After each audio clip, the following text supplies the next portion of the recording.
All right, it's that time again. Time for the Squirrel Empire stream starring Amberlee Swift Arrow.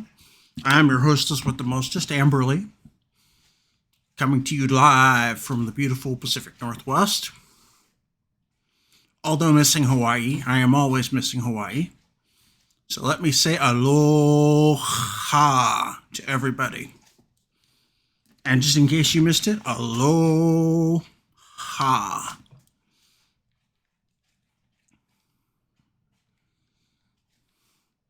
So today is a very special stream. Today we are talking about Martin Luther King Jr. Day. We are talking about one of a couple of national observances around race and around the discussion of race in our country. We have, as an American, we have Martin Luther King Jr. Day, we have Black History Month, we have Indigenous Peoples Day, and we have Juneteenth. Am I missing any racial civil rights type holidays, Mithy, or have I got them nailed down?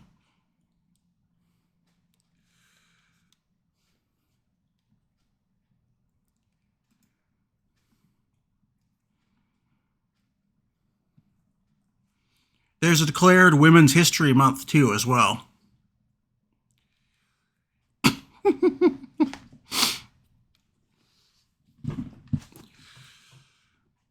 And a couple of other things, but Martin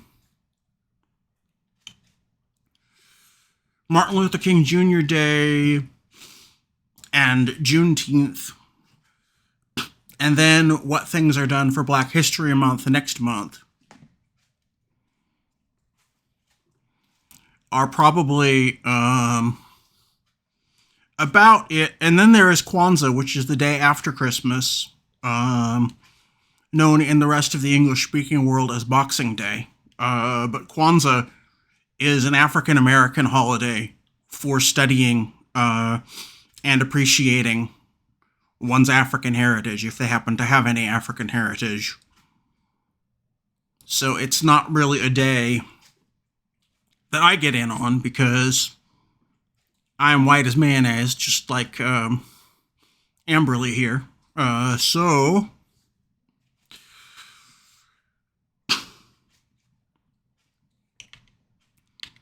I think that's about it. And we're going to be playing Animal Crossing New Horizons, because one of the awesome things about Animal Crossing New Horizons is the fact that you have many different animal species who can definitely be proxies for different races, living in harmony in the game world.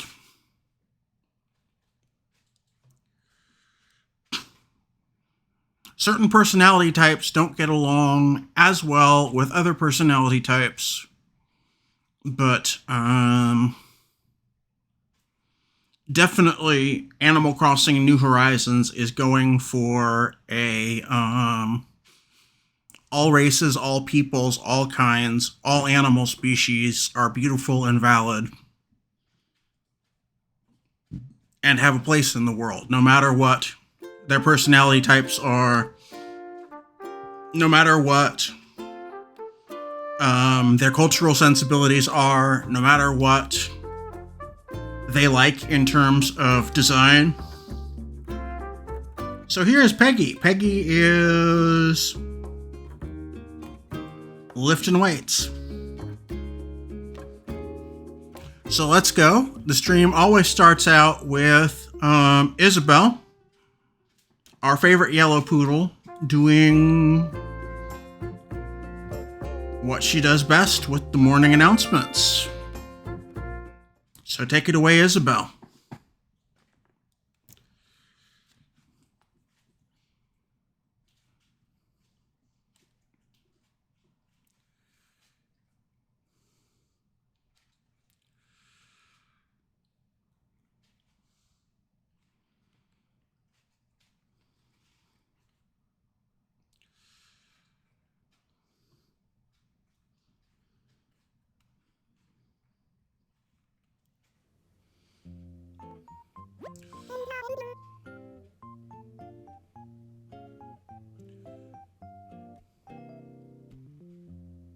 Oh, she's a Shih Tzu.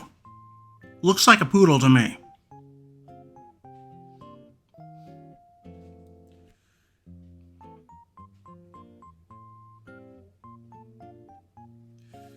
Of course, my grandma kept poodles.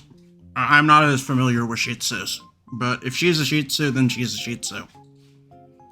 Hello there, everyone. Right now on Narnia, it's 6:36 p.m. on Monday, January 15th, 2024. This may not count as news, but I do have a cautionary tale of sorts to share. Occasionally, residents complain that they purchased a work of art only to later realize it's, well, fake. They all note the fakes were purchased from a boat anchored along the northern shore. What you do with your bells is your business, but I ask that you please be wary of this boat. Stay vigilant. That's all for now. Hope you all enjoy the loveliest of lovely days. Oh, that means that Red is probably the wandering villager for today. Probably the wandering NPC for today. So I will have a chance to potentially buy some art.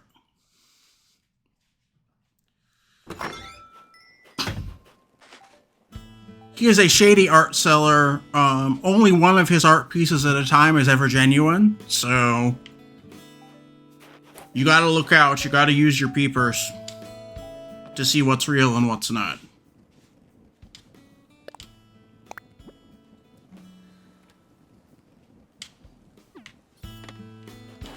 Okay, I got KK Bossa, so let's add KK Bossa to my boombox.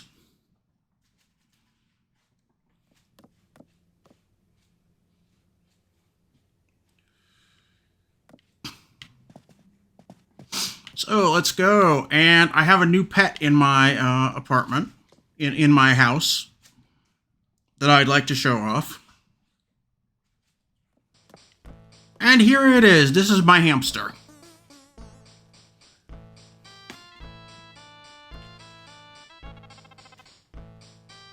Yes. Yes, that is definitely part of the thing. It uses knowledge that you have from possibly being an art lover or having an art history degree or having some art history classes in college or whatever it happens to be that you know about art. You can flex your muscles there.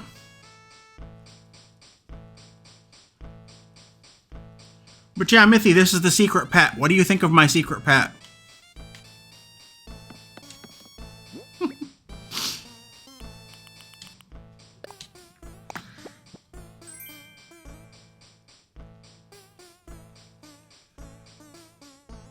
Yes, he is.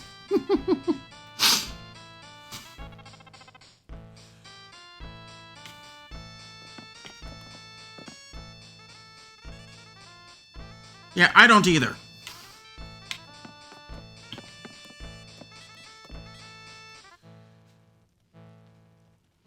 And I cannot think of a good name for the hamster. If anyone has a name for the hamster, let me know. But let's go into my stereo. Let's add KK Bossa. That gives me 4 songs now in my stereo. So I can decide what kind of music is playing in my apartment here. I mean, in my house here. It only plays in the bedroom. It does not go to the other room, so I might just need a stereo for the other room too.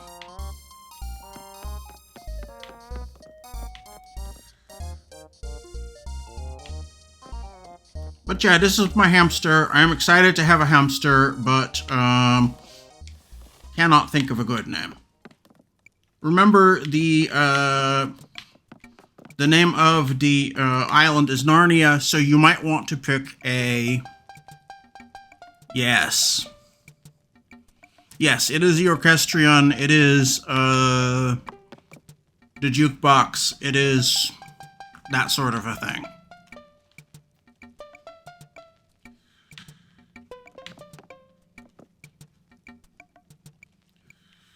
But yeah, since the name of the island is Narnia, how about a C.S. Lewis character? How about I call the hamster Screwtape? What do you think of that? What do you think of that, Mithy? We named the hamster Screwtape.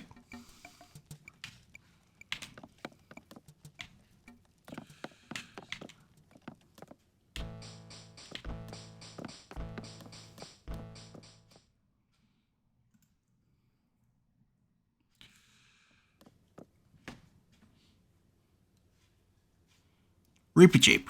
Okay.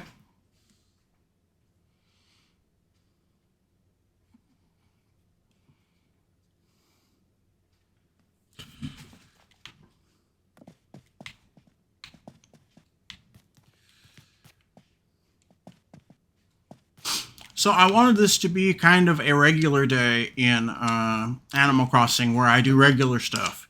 So first I went to the mailbox and I got my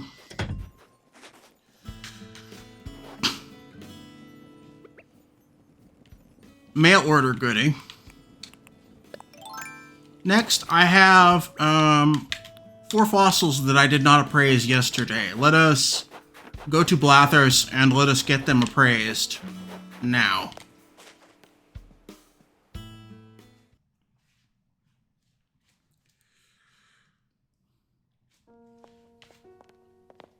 You dig fossils out of the ground. There will be a black X in the ground. And if you dig up that X, there will be something in the hole, usually a fossil. It says fossils. Ooh, what would you like me to assess? I'm all aflutter.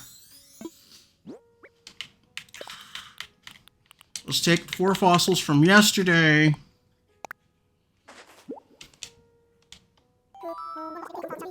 Ooh, more than one I see. Let us take a closer look, shall we? Yes, indeed, quite splendid. Alas, our museum already has fossils such as these. I am indeed tempted to purchase these for my personal collection, but no, I must exercise restraint and return them to you now. Might I help you with anything else?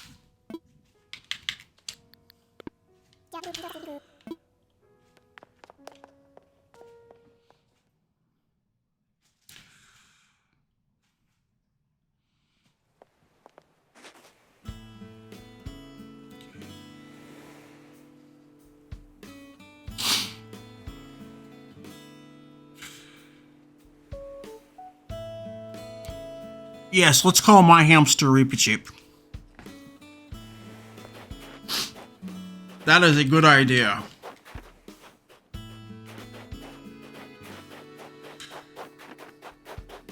So before I forget, let us go to Nook's Cranny and let us sell these fossils. This is just stuff that I forgot to do last time I was playing, so let's get this done now. Hello, hello, welcome to Nook's Cranny.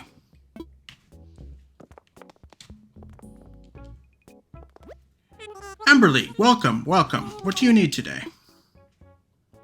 I want to sell. What exactly are you offering?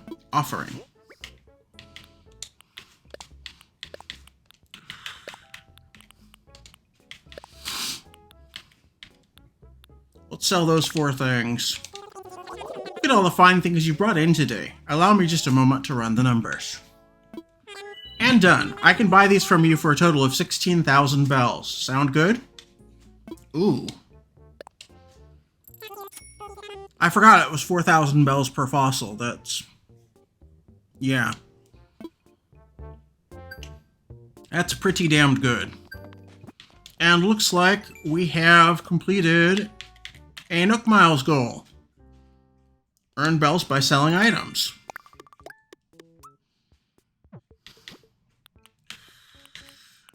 So yeah, taking a look at what the Nook Miles Plus goals are for the day is a good idea.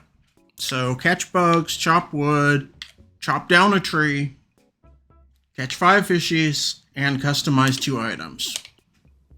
we can probably get all of that done.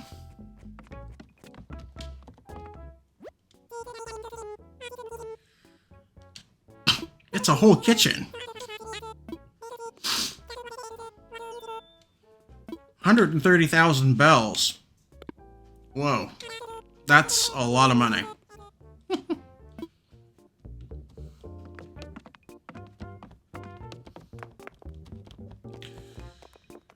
Let's see what else they have.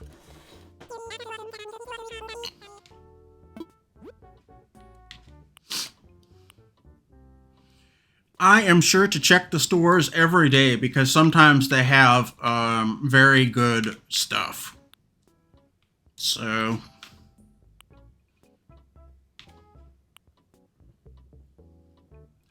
they have the pineapple umbrella, and that's Filbert's umbrella. I'll take it. Now I have a matching umbrella with Filbert because that's Filbert's default umbrella. Very awesome. So, impulse buy.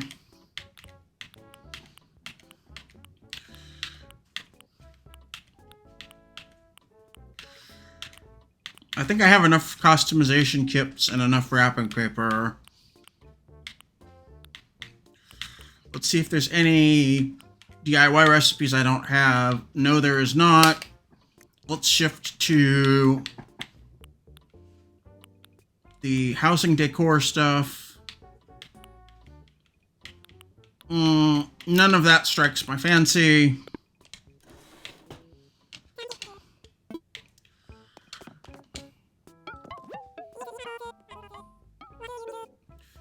Yes, of course. What do you need? What's hot today? The hot items of the day are a log stool and a bonfire. We pay twice the usual amount for hot items, so go ahead and bring them in. Is there anything else we can do for you today?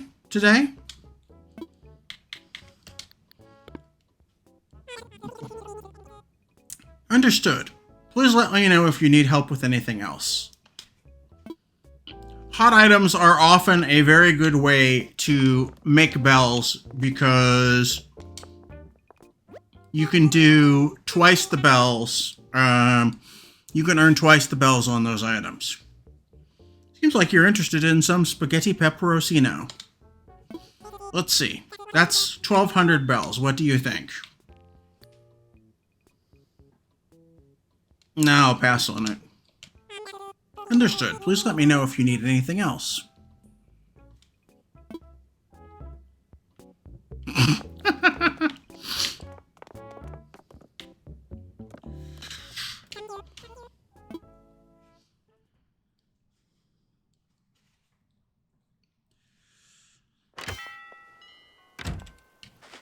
Let us go to LaBelle's and see what kind of... Let's go to Able Sisters and see what kind of clothing is for sale. But let's stop by Resident Services first, and let's log in.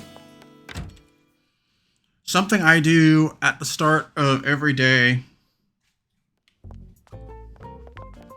is log into the computer kiosk here.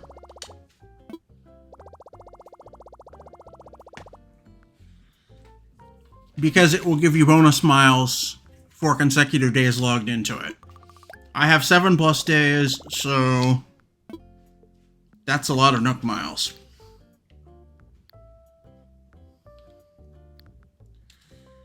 Let's see what's available in Nook Shopping.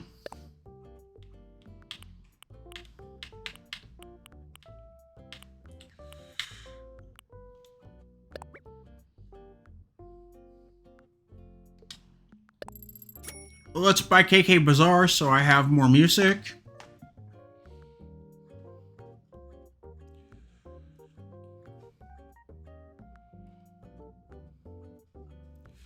Yes, that kiosk is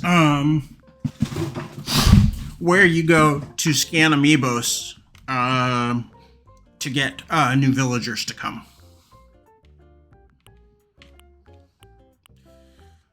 And also, anywhere inside of the photo studio, you can also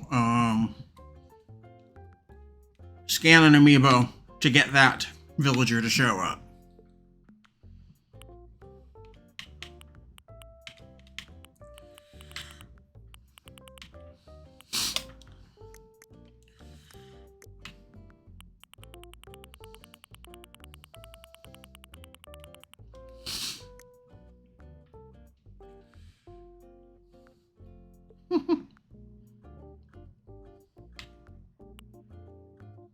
Football cheer megaphone, football rug for quote big game celebration. Everybody knows what that is, but you're not allowed to say it. So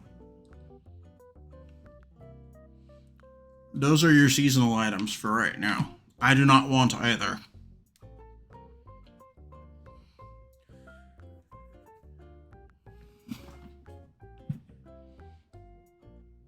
Yes, Blathers is already our superb owl. We don't need another superb owl. And for a sec, I thought that football cheer megaphone was a vuvuzela.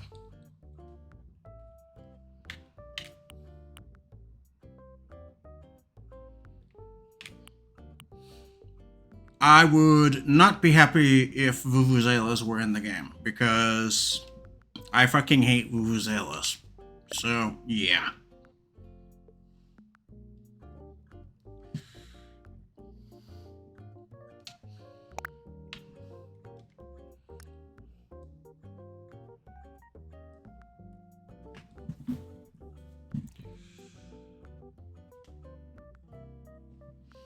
Yes. Yes, just so.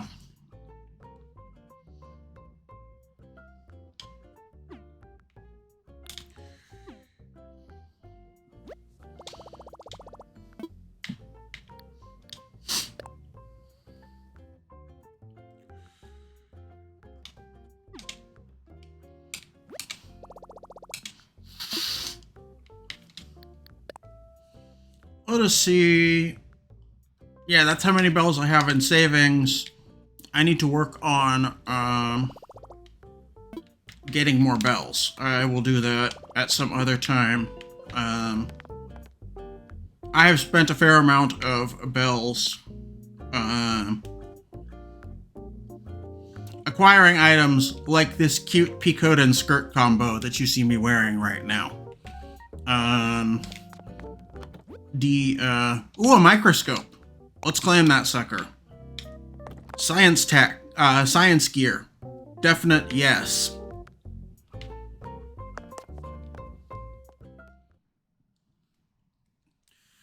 But yeah, my pocketbook is in trouble now that a clothing shop has moved into the island. This hat was a free sample, but the peacoat and skirt combo was very much not free. It was rather expensive.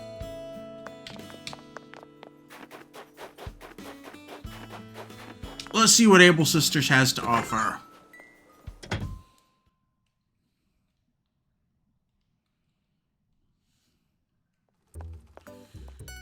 I do this towards the beginning of a session. I go and I see what is in all of the stores. So, hey there, welcome to Able Sisters, where we sell fashions made lovingly by Claw. Because the stock in Nook Shopping and the stock in all of the stores changes daily. Looks like they still have the peacoat and skirt. Because there it is right there. Do you need the fitting room? Go right ahead. I also have 2 clothing vouchers, so,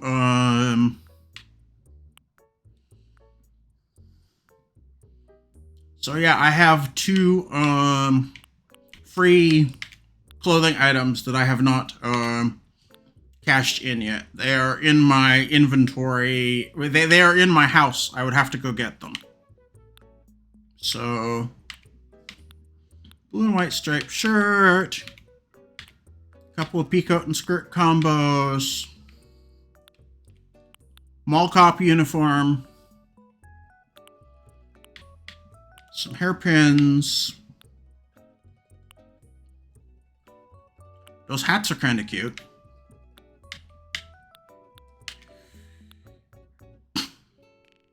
Ooh, pom-pom socks.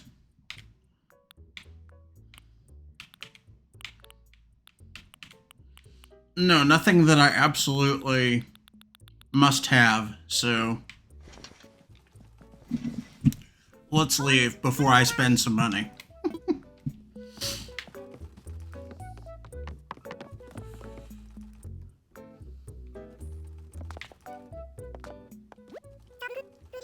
Thanks. Please come again.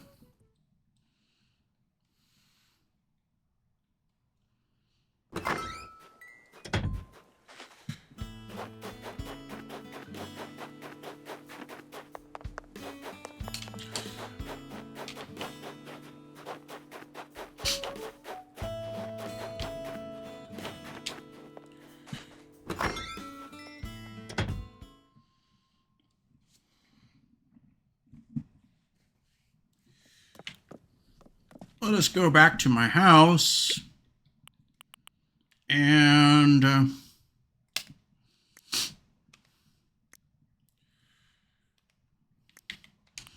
like to remove my Filbert poster. I'm going to give Filbert a poster of himself today and see what happens. So I need wallpaper. Wrapping paper.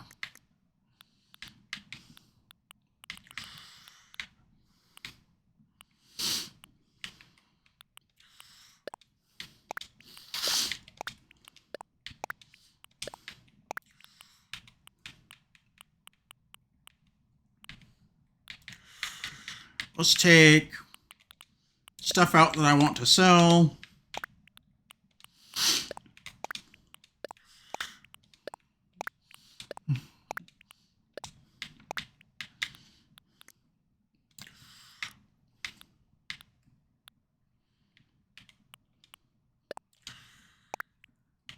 And the last of my gold wrapping paper.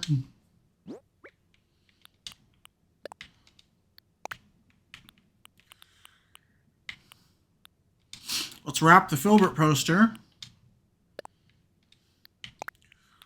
Put the microscope, the log bench, the high-tech sneakers,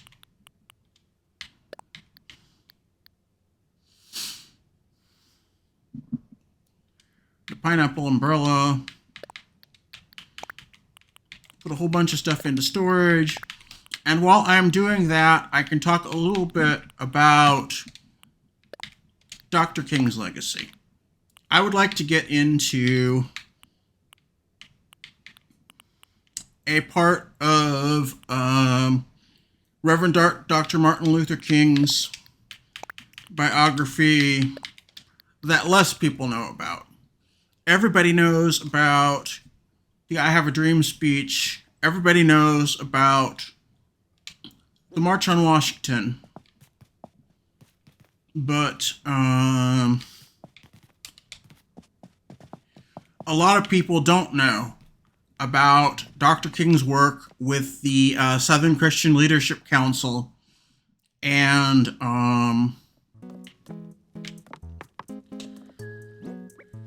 the Poor People's Movement. Basically, what the Poor People's Movement was that after President Johnson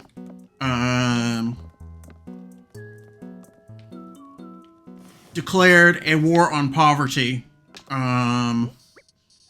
he was the first person in the U.S. to make the poor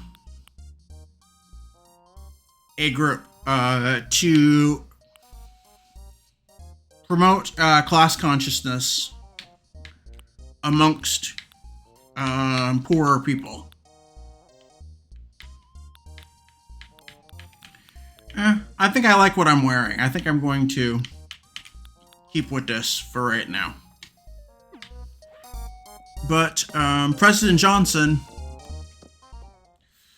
was responsible for raising the class consciousness of the poor as a class. The upper 1%, the upper 5% have always considered themselves to be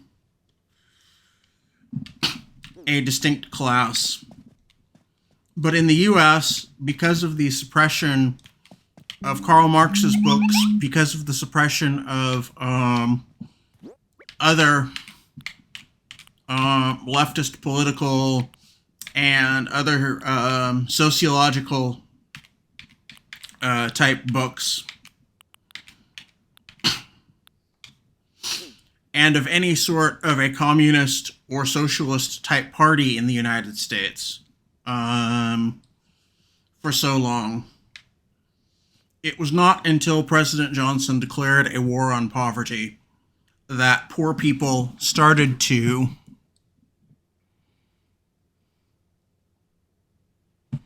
Yes, definitely, Mithy. That is definitely very true. The temporarily embarrassed millionaire is definitely a very American thing, very American idea. And I believe that quote that might have been coined even by Jack London, the person who wrote Ode to a Scab. Jack London was good for coining several terms and having a couple of really good writings relating to social class. Oh, John Steinbeck. Yes, John Steinbeck is another person who I would consider to be a superstar in getting people conscious of class struggle. John Steinbeck and Jack London were definitely authors who were concerned with the poor and with class struggle in the U.S.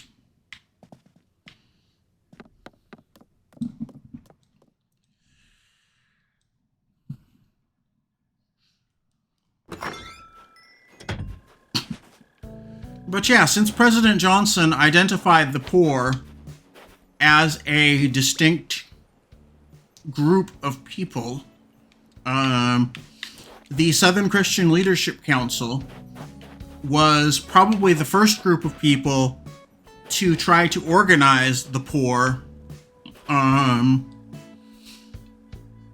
as a demographic, as a group, as a block of people organized for the purposes of getting some kind of social change. And right before Dr. King was assassinated, he was in Memphis to respond to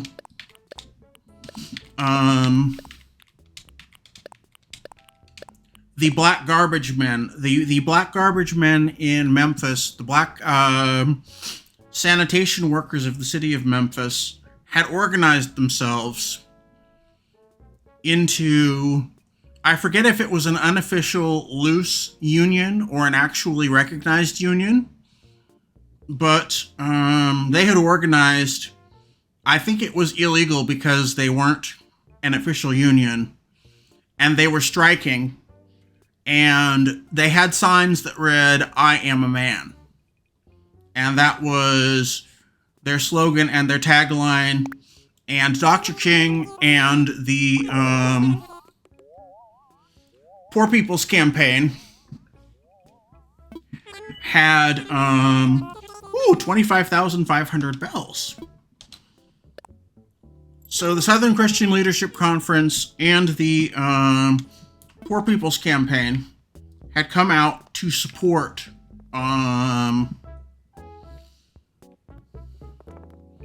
the Memphis sanitation workers. So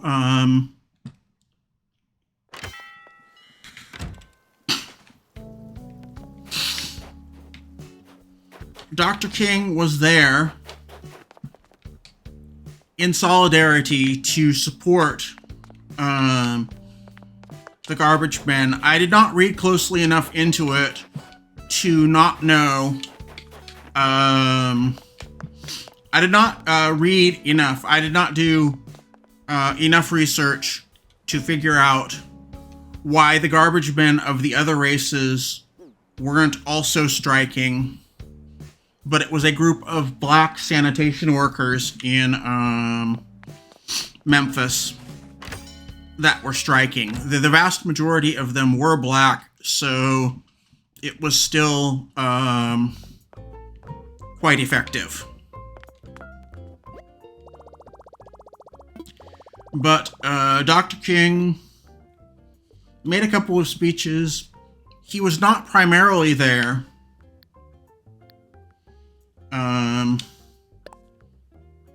for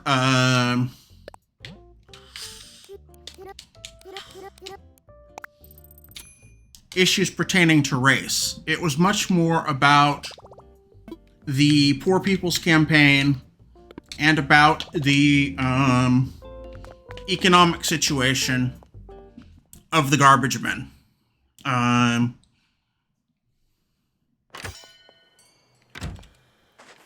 Race was kind of secondary, and what a lot of people don't recognize Dr. King for, and a part of his legacy that I would like to get more traction and for more people to know about, is Dr. King's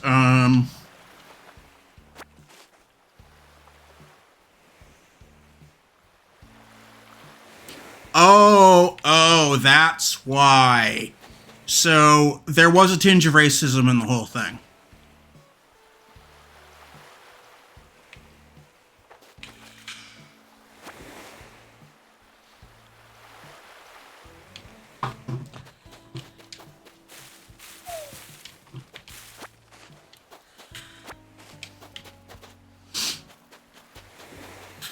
So now I am doing a round of the beach, and I am picking up seashells. I am looking for possible NPCs, and I am also looking for the message in the bottle for the day.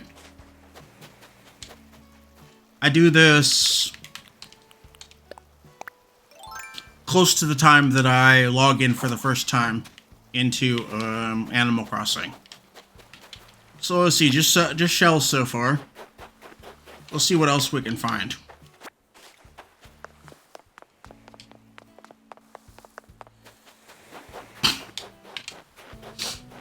So yeah, the black sanitation workers were getting a raw deal. Dr. King was primarily there for their economic situation.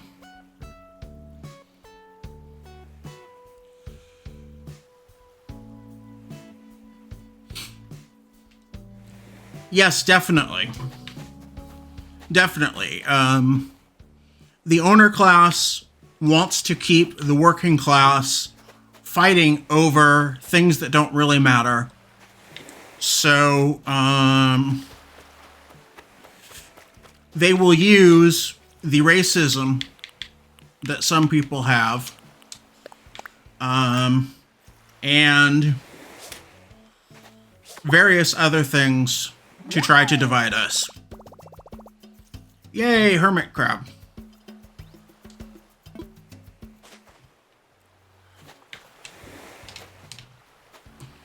Shit like what color your paint job is. That's not really a very relevant subject, but a lot of people think it is. Or they will divide us with union workers against non-union workers. They will say, you know, those union fat cats are making so much money. What are you doing? You should be fighting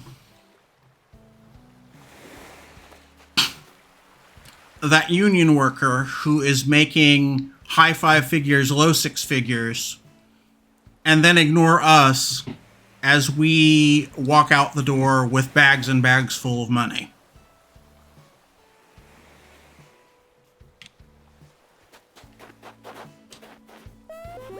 Hello, Muffy.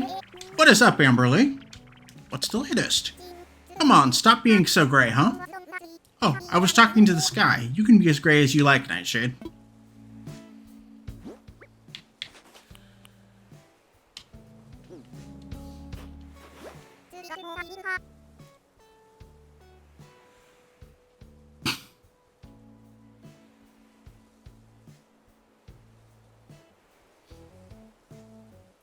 Yes, exactly.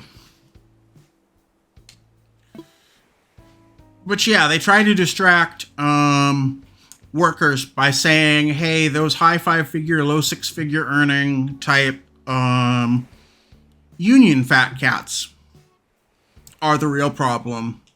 Or the union bosses are the problem. Or that person over there who has a different paint, who is wearing a different paint job on his skin than you are, is the problem. Or look at those two men kissing, or whatever, while they distract us and sneak out the door with all the money. Let's give her a coconut. There's nothing tastier than a coconut. Thanks. Thanks. I could eat these for days. They're scary good, Nightshade. Well, one good deed deserves another. Here, have a cycling shirt. Ooh. Goodies from Goth Sheep.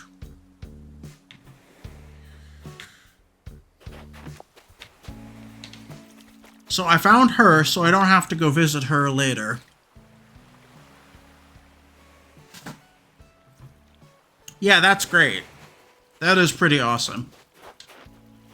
And Filbert calls you Bucko, and of course squirrels have buck teeth, so that's also funny.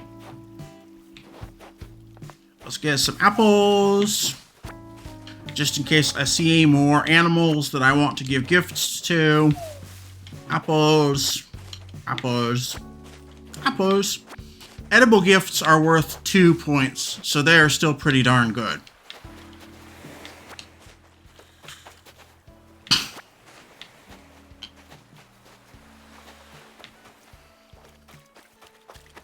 Ooh, I found the message in a bottle.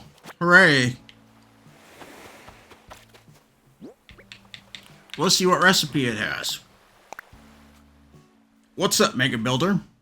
I was figuring what kind of protein shake I wanted for lunch when I had this awesome DIY idea. I got so psyched. I wrote out the recipe. Isn't that wild? Now go flex some DIY might. Now you got skills, Lyman.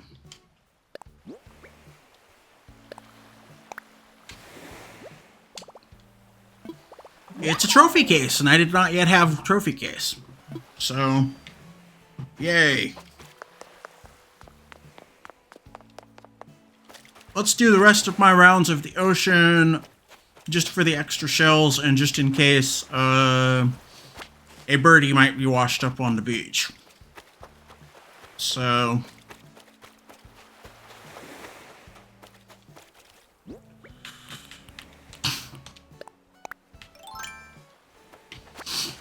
So anyway, as I was saying, he was in Memphis to support the economic interests of the black sanitation workers. And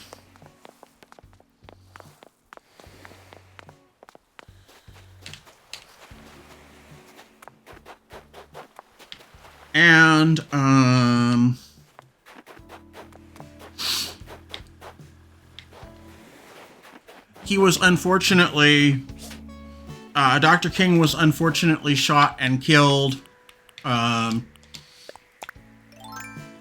his hotel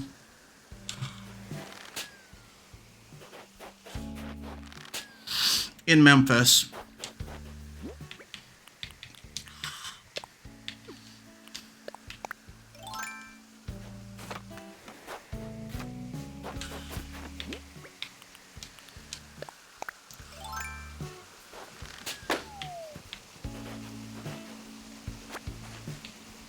Shot down the president. Hooray. Those are things that randomly spawn, so sometimes you see them just wherever around the island. So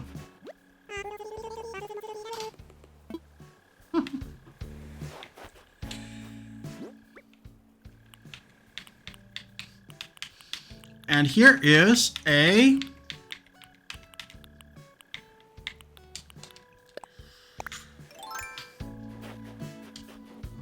Fossil! Woohoo! Covered a hole. So that is one of the 4 fossils for the day. Black flowers are rare. Let's pick those.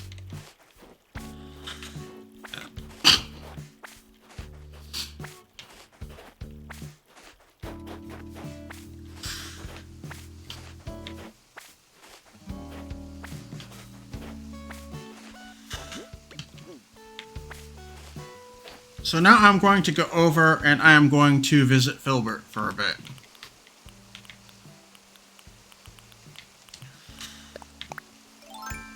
I'm sorry, I'm kind of scatterbrained. I'm not doing things in order, but I am trying to talk about Dr. King at the same time. But anyway, he was unfortunately assassinated at his hotel room in Memphis while he was talking to another famous civil rights leader, one who happened to survive into modern times, the Reverend Jesse Jackson.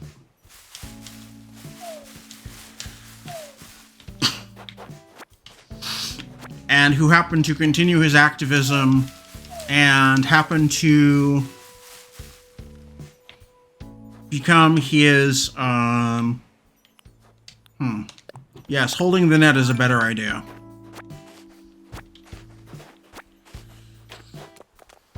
So yeah, Jesse Jackson happened to become a political candidate and did other civil rights and other activism work.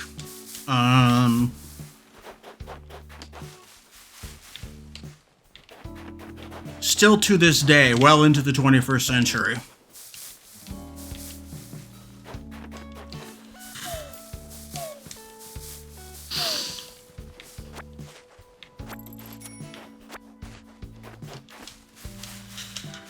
And he was MLK Jr.'s protege. He was sort of, Reverend Jesse Jackson was sort of the St. Peter to MLK Jr.'s Jesus, if you want to think of it in those terms.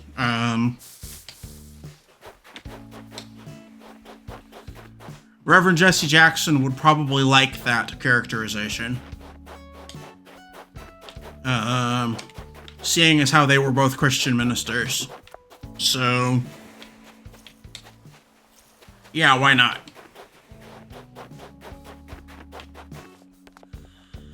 Let's go see Filbert.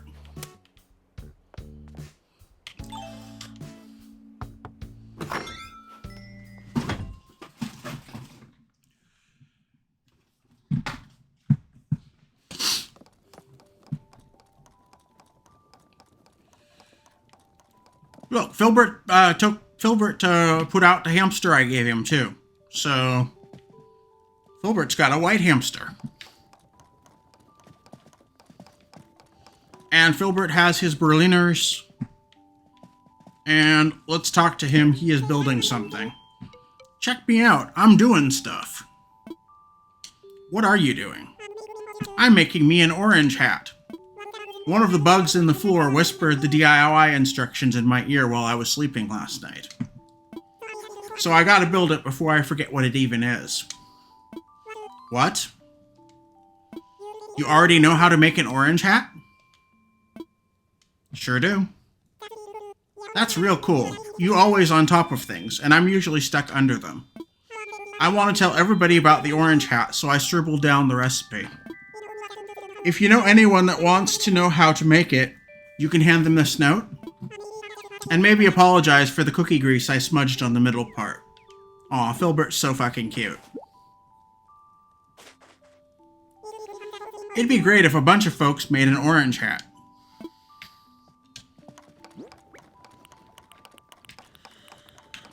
So there is the orange hat recipe. Hey, what do you need?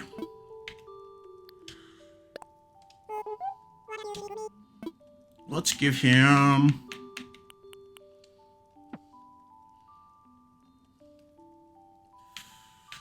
Looks like I can't give him a picture of himself.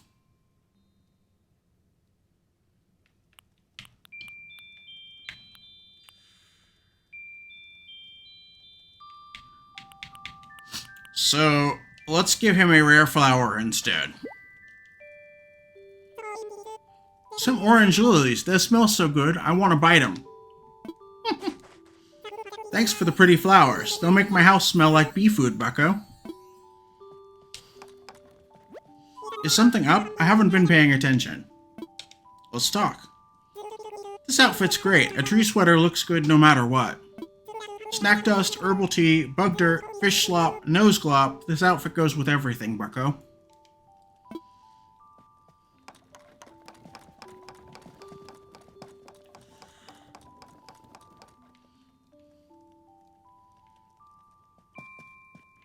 Let's leave Filbert to his tinkering.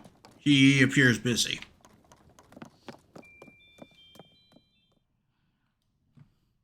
Makes me smile to see that he put out the 2 things that I gave him, though.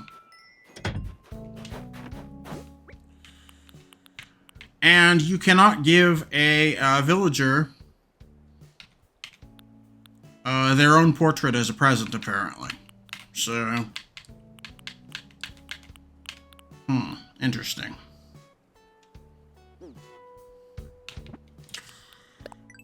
Let's take a look at the DIY recipes.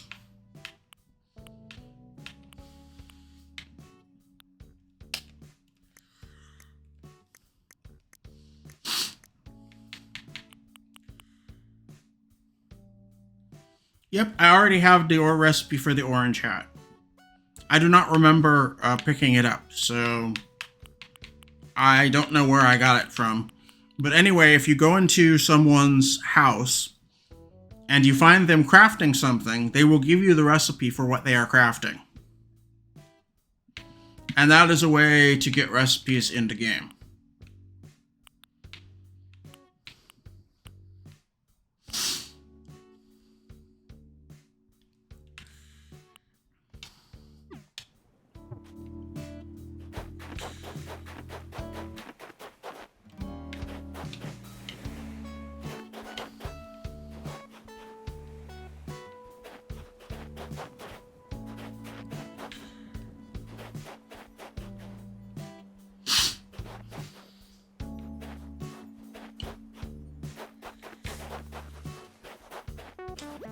June, how's your day going, Rainbow? I stopped for a chat. Sometimes nighttime can feel lonely, so I'm glad I ran into you. What's on your mind, Rainbow?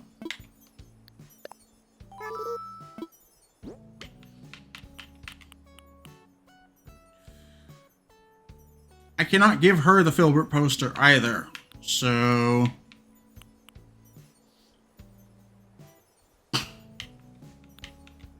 So let's give her a coconut.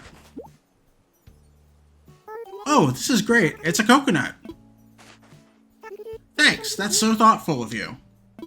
As a thank you, please take my conductor's jacket. Ooh. That's a cool piece of clothing.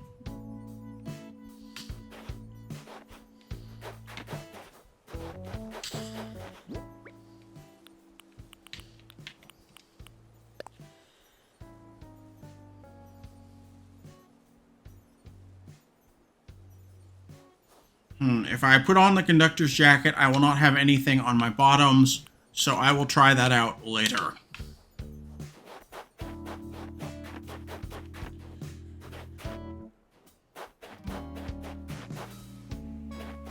I do not want to be out in the snow in just my skivvies, so... Or in just my small clothes, to use the Japanese translation for their word for to use the English translation of their word for underwear.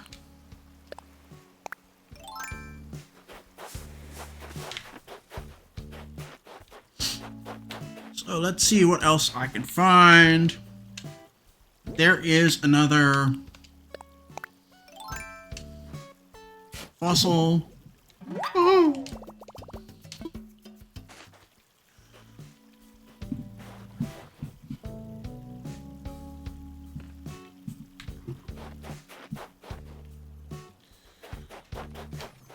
Yeah, that is definitely a good guess.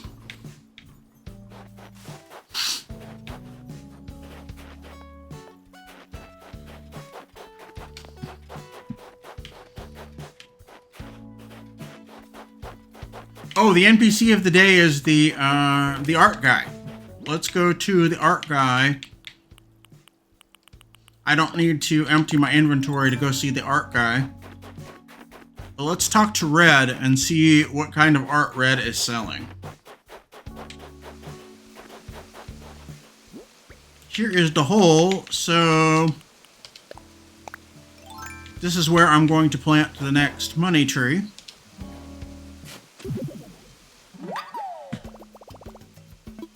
You dig up 1,000 bells there. I showed that during the New Year's stream. So what you do, you go into your inventory, you make a bag with 10,000 bells in it. You bury the 10,000 bells, and in a couple of days, you will have 3 bags of 10,000 bells. So that is a decent way to make some money in this game.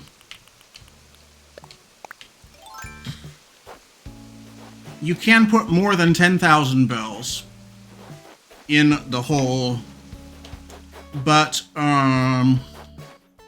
diminishing returns kick in at 10,000 bells, and you are likely to just end up with a tree that will just give you 3 bags of 1,000 bells, so you have just made a very expensive gamble. So 10,000 bells is the ideal number of bells to plant there. Let's put the 1,000 bell bag away. And let's go into the art dealer. I get to show you Red's art barge today.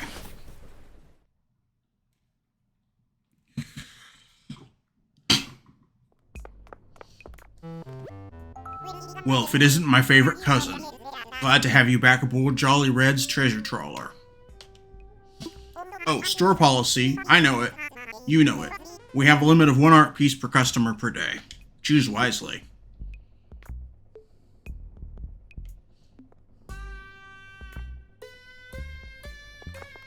I know right off the bat that the Rosetta Stone is fake. The real Rosetta Stone is not fucking blue. So I can already rule that out.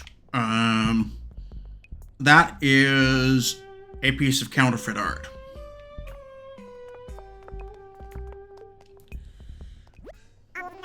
I won't lie, an awful lot of folks have been asking me about buying that scary painting there.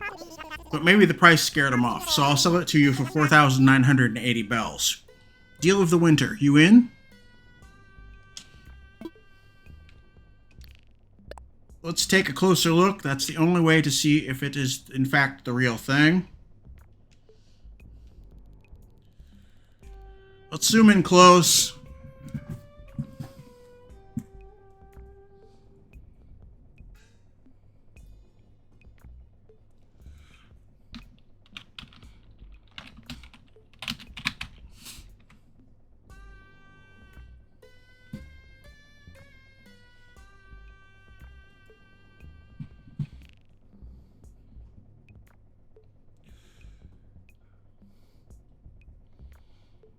I'm trying to think of the name of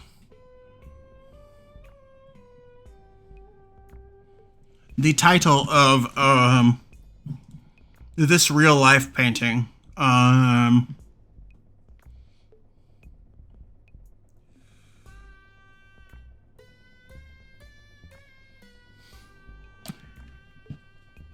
It is a woodcut by an old Japanese master. I am not as knowledgeable on Eastern art as I am on Western art. This looks like the genuine article. Nothing looks weird, nothing looks off, so this might be the genuine painting.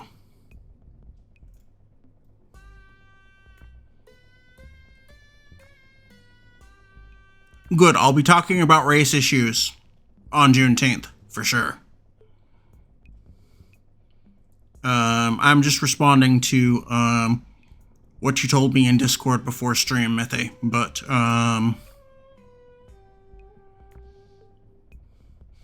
as for this, I believe this is the genuine painting. Nothing looks weird or off about it, and this looks about like how I remember.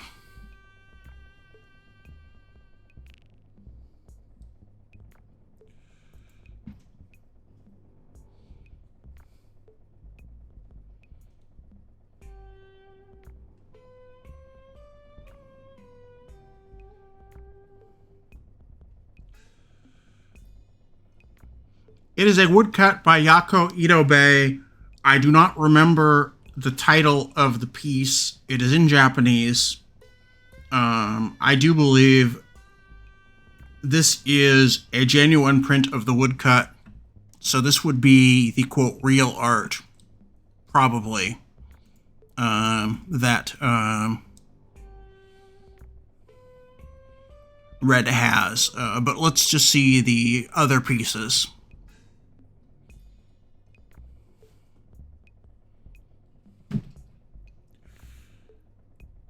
Just give me a sec.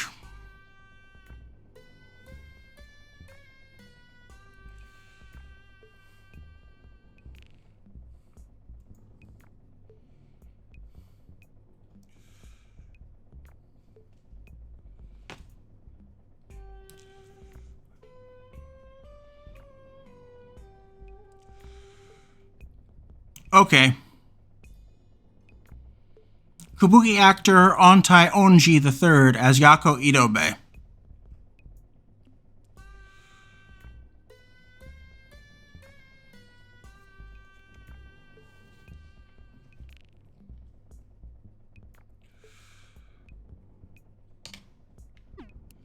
Thanks for that, Methe.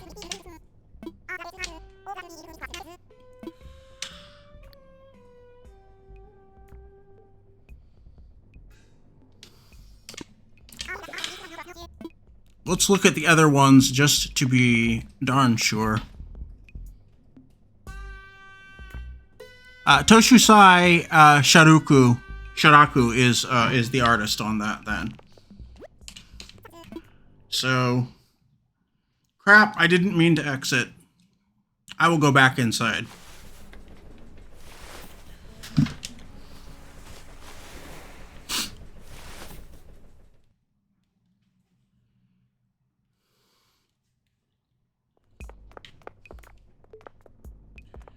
So it is a Japanese woodcut. That would be a print of the woodcut. Let's take a look at this one. This is Wistful Painting. This is Girl with the Pearl Earring by Vermeer. Let's take a closer look at this thing. That is a star earring. That is the fake. That is definitely the fake. And in the real painting, her eyes are open and not closed. So this is not the genuine girl with the pearl earring. And also, I got the genuine girl with the pearl earring last week from Red. So this is not the real one.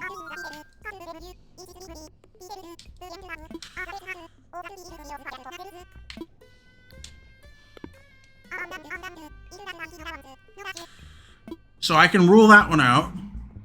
I can automatically rule out the blue Rosetta Stone. The real Rosetta Stone is black. So that is just glaringly obvious to me.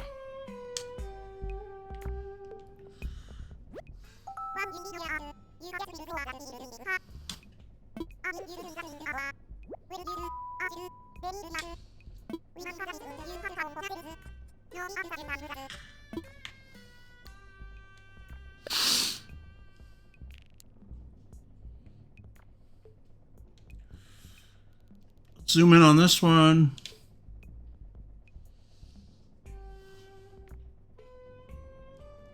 I do not know anything about this particular piece of art. I knew that the first one was a Japanese master woodcut, and thank you, Mythy, for telling me the rest. I'm going to trust it, and I'm going to buy the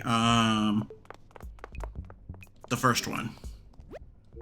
I don't need to do any research on the fourth painting because I am pretty sure that this is the real one.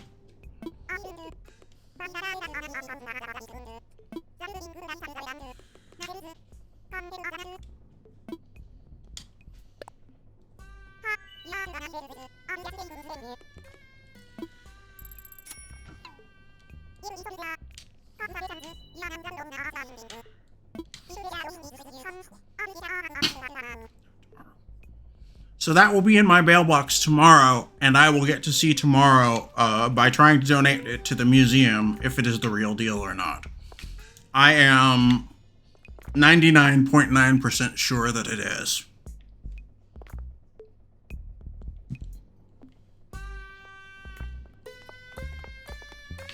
So yeah, this is Red's sketchy art store. So this is one of the rotating NPCs.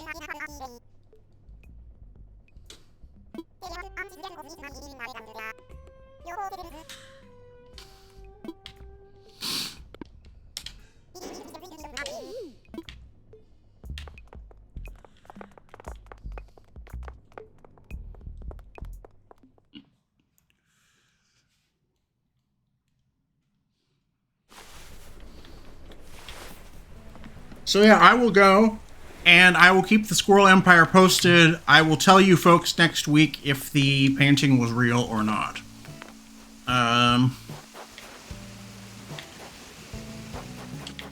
I would stake my personal opinion as an art lover that that is in fact the real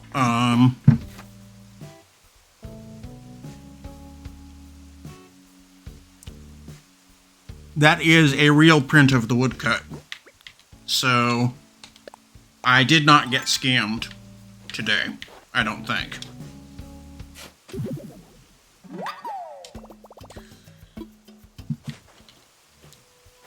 Hey, there's another fossil.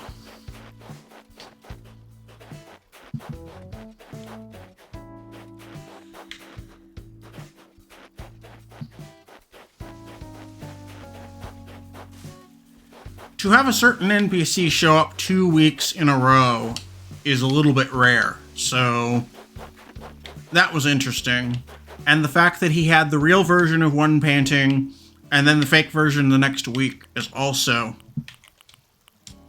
pretty interesting.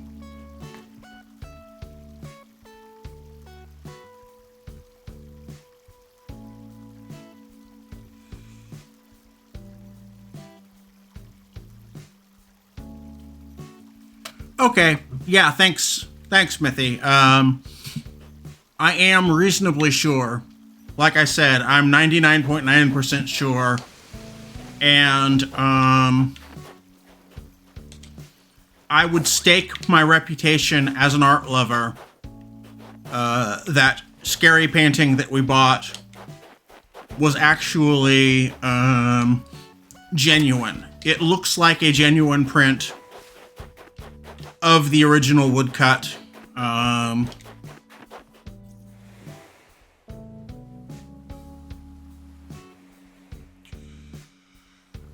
That I remember from art history.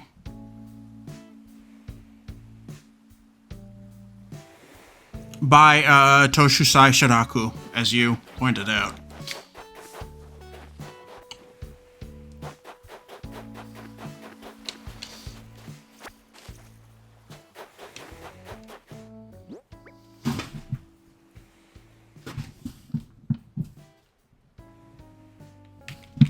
So what else is there to do? We could find the fourth fossil.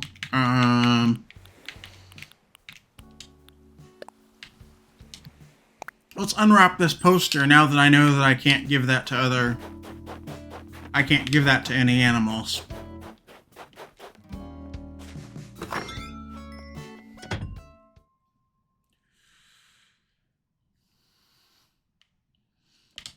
I wasted one piece of wrapping paper, but that is okay.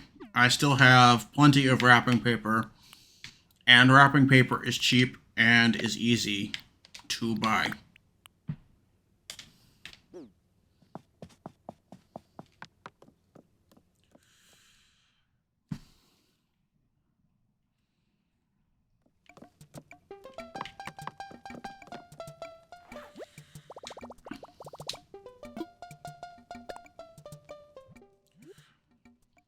So I think a part of Dr. King's legacy that goes that a lot of people don't know about is the fact that James Earl Ray, the man who was convicted of murdering, of assassinating Dr. King, is not the person who the King family believes assassinated Dr. King. So there is some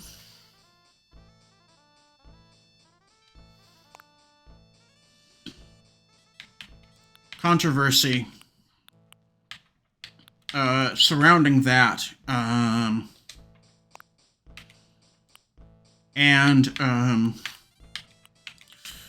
I mentioned Jesse Jackson before. Jesse Jackson also does not believe that James Earl Ray shot Dr. King. Yes, James Earl Ray was, in fact,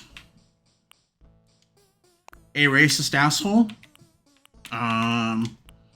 Yes, James Earl Ray was caught trying to flee to Portuguese Angola, Rhodesia, South Africa when he was found at the London airport. Yes, he was using a fake passport to try to get to one of the racist, colonialist, apartheid regimes that existed in Africa during that period. I like the conductor's jacket. It's kind of Thomas the Tank Engine.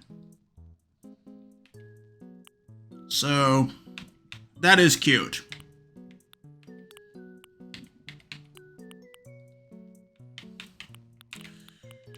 I do think I will keep wearing this.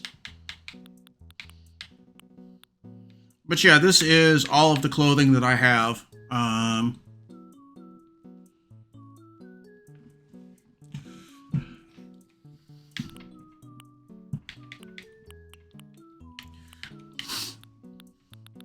And now that I have a wardrobe, I have a place that I can get dressed.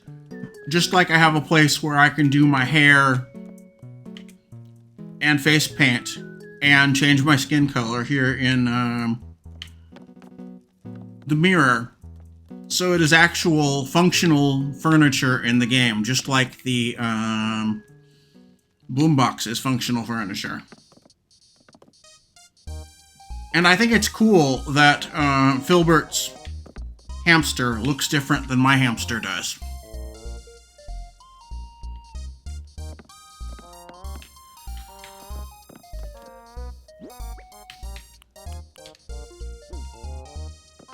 And I have my silver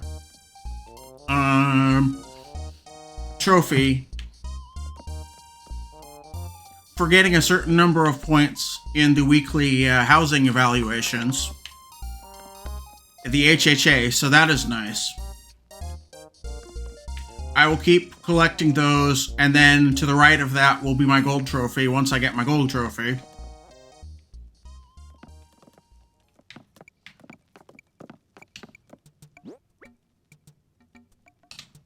So yeah, that's some cool stuff.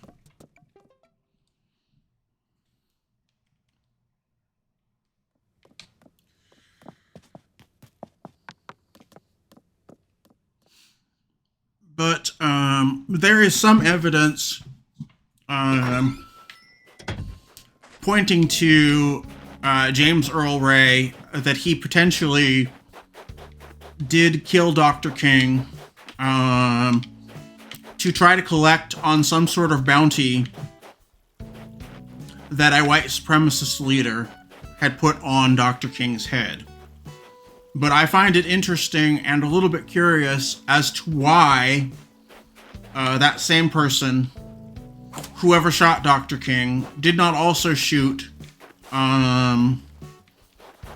Reverend Jesse Jackson, because Reverend Jesse Jackson was also very important in the civil rights movement and would have probably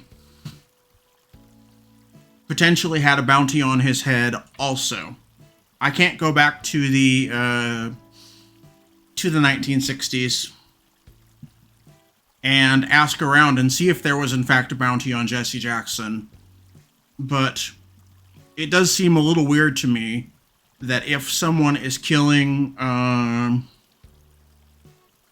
for bounties, that there would not be a couple of other civil rights leaders on that bounty list. Potentially Jesse Jackson, Medgar Evers, Malcolm X, and a couple of other people strike me as being very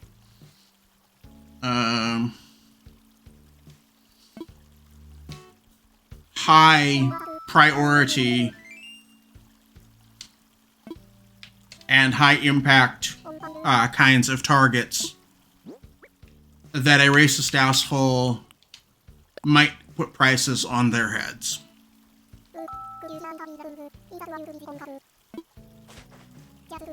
Let's give Samurai Chicken a coconut.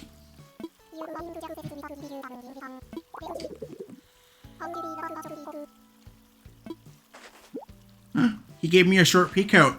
Cool. Woohoo! I got a short peacoat from Samurai Chicken.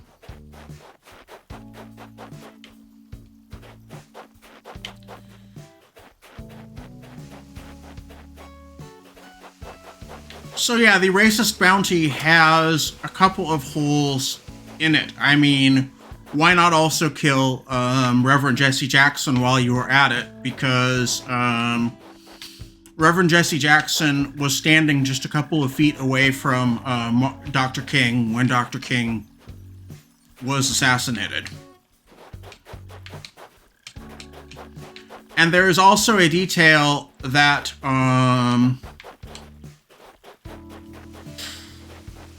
that sort of narrows down who potentially could have been Dr. King's killer. And that is just something that I know from the background I have with having military friends and with being in the junior ROTC in high school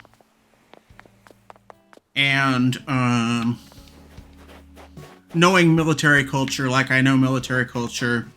One thing that I know is that military snipers and also the snipers that the donut eaters have, that the police have. I am very prone to calling the police donut eaters.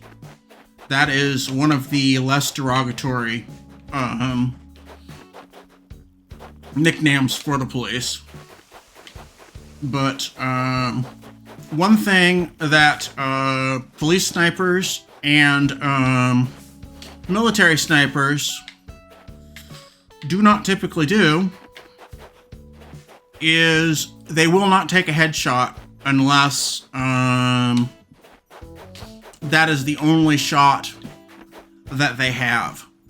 A trained sniper is much more likely to and will almost always hit someone in their torso, in their center of mass, rather than hitting someone in the head, because it is an easier shot. There are less ways to fuck it up.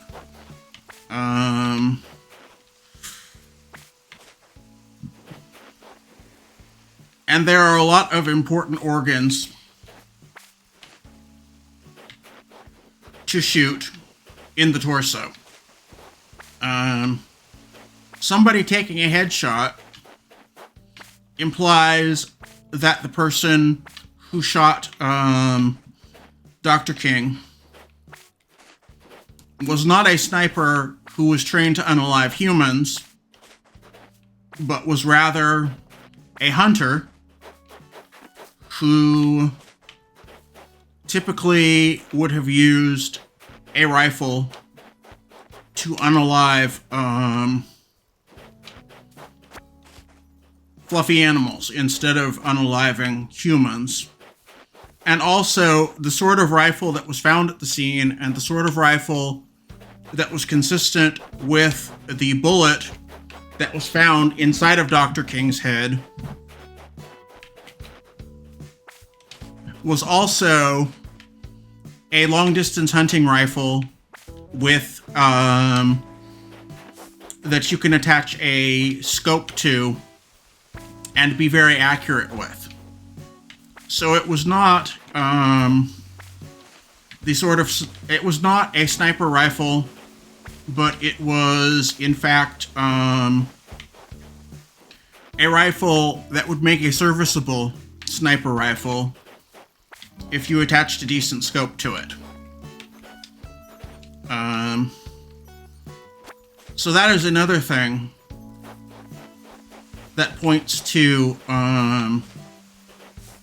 the killer of Dr. King not being associated with a police group or with a military group. So it points to the possibility that it was in fact James Earl Ray. Or it could have been the proprietor of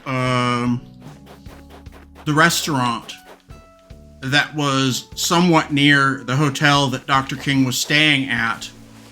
The person who Coretta Scott King sued for the wrongful death of her husband.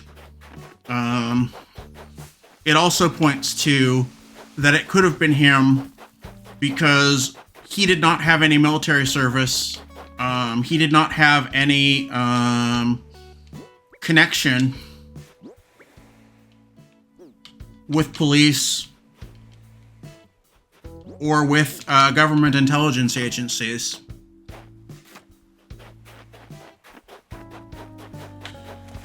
So taking a headshot does make sense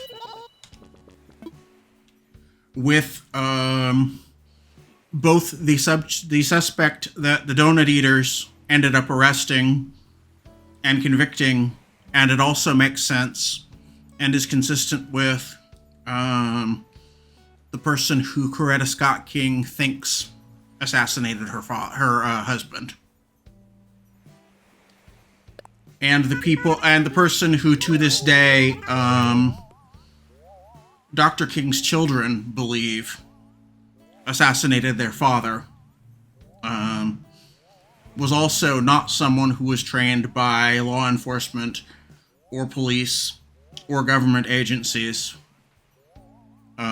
in the use of a sniper rifle on humans. So he might have taken a headshot as well. Torso shots are just more reliable. So a professional sniper, unless it is like a sniper duel, sniper on sniper, and the only thing that they are showing is their head, the only thing you can see is, say, the light flash off of their scope. Then you aim for the light flash that the scope makes, and you take the headshot because that person is concealing everything else.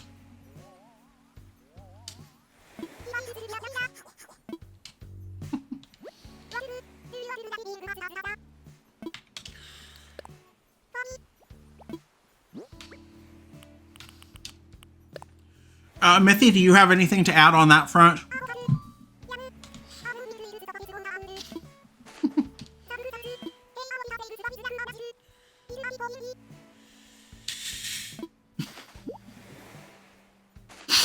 Oh, she gave me a pinafore. Cool.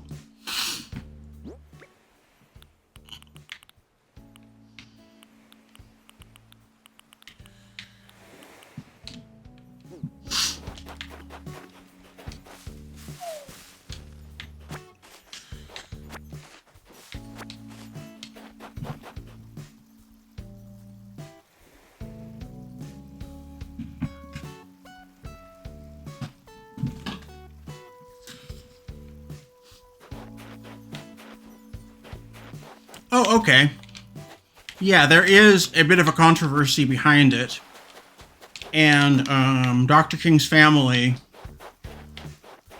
does believe that the donut eaters got and that the courts arrested the wrong man. And basically, James Earl Ray was arrested because he did not do very good on the stand, and because the prosecutor made him look like a racist fuck, which he in fact was a racist fuck, and that is why he was convicted. Coretta Scott King and James Earl Ray actually made up and made friends, and they actually wrote letters back and forth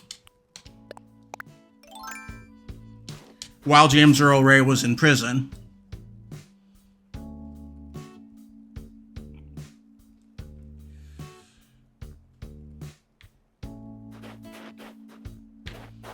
Yes, there's certainly some of that too. There is the particular cop brand of confirmation bias and of certitude that they arrested the right guy the first time involved, definitely.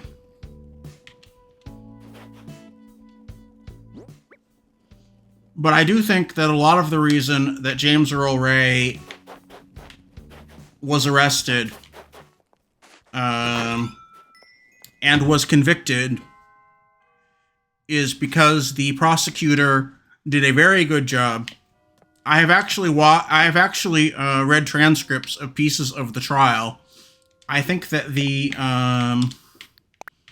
prosecutor did a really, really good job of making James Earl Ray look like a racist fuck, and used that as motive to say this guy has animus towards black people, and that is why I am pretty sure that he in fact killed Dr. King.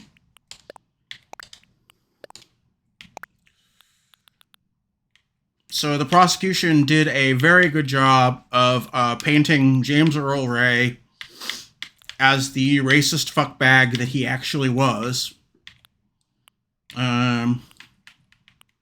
So that definitely played into his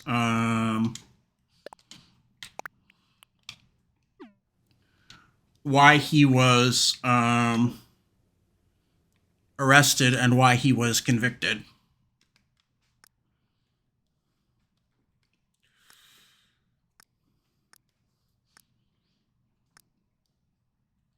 They happened to find a racist fuckbag very close to the scene of the murder. And everything else sort of fell into place for the prosecution, and it was just a very easy thing to eventually convict him.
Another thing that Dr. King said that a lot of people don't necessarily know about. Dr. King was also a protester against the Vietnam War.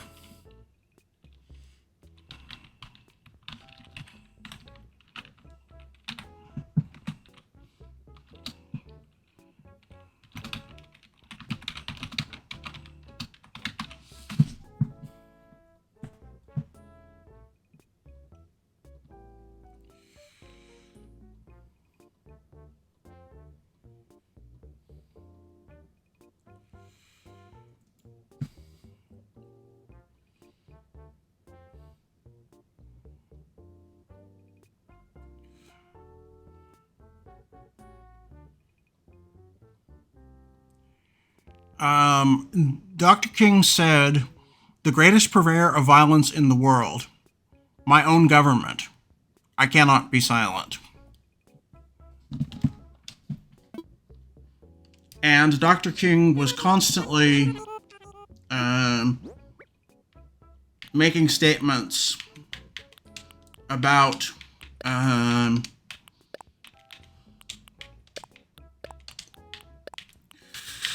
talking about what was going on during the Vietnam War as well. So, and a lot of people don't know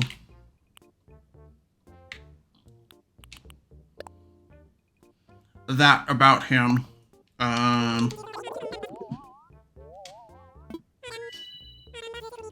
In addition to his civil rights activities, in addition to his economic activism activities, he was also involved in protesting the Vietnam War. And for all of those reasons, the government the FBI actually targeted him in a program that was called COINTELPRO at the time, that was revealed to have happened later, and where the FBI did a lot of unsavory things. They sent a letter to Dr. King, which was opened by Coretta Scott King,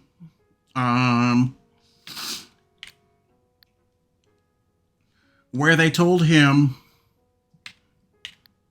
that he was hurting the civil rights movement and that he should unalive himself, and that they knew about the extramarital affairs that he had had. Dr. King did have some extramarital affairs. He was not a perfect person. He was human, like all of us.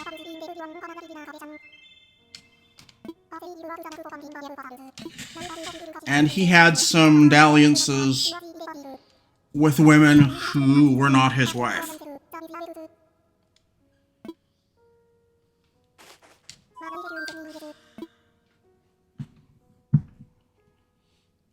So, I have found the letter.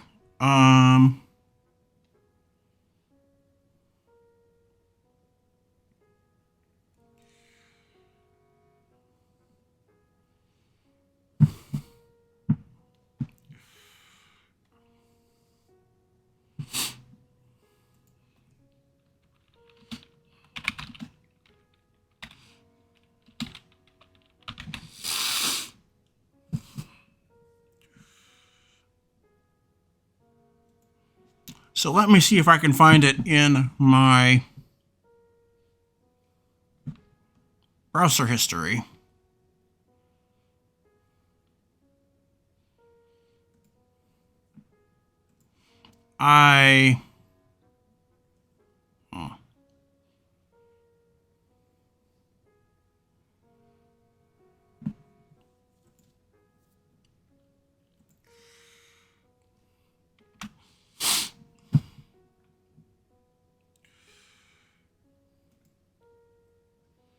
Here we go.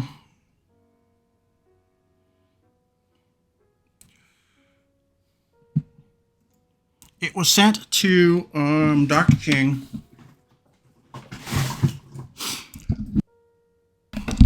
It was sent by Dr. King to try to blackmail him. I will read it now in its entirety. King, in view of your low-grade, abnormal personal behavior, I will not dignify your name with either a Mr. or a Reverend or a Doctor, and your last name calls to mind only the type of king, such as King Henry VII, and his countless acts of adultery and immoral conduct lower than that of a beast. King, look into your heart. You know that you are a complete fraud and a great liability to all of us Negroes. White people in this country have enough frauds of their own, but I am sure they do not have one at this time that is anywhere near your equal. You are no clergyman, and you know it. I repeat, you are a colossal fraud, and an evil, vicious one at that. You could not believe in God and act as you do. Clearly, you don't believe in any personal moral principles. King, like all frauds, your end is encroaching. You could have been our greatest leader. You, even as an early ape, even at an early age, have turned out to be not a leader, but a dissolute, abnormal, moral imbecile. We will now have to depend on our older leaders, like Wilkins, a man of character, and thank God we have others like him. But what you are done, your, quote, honorary degrees, your Nobel Prize, what a grim farce, and other awards will not save you. King, I repeat, you are done. No person can overcome facts, nor even a fraud like yourself. Lend your sexually psychotic ear to the enclosure. You will find yourself, and in all your dirt, filth, evil, and moronic talk, exposed on the record for all time. I repeat, no person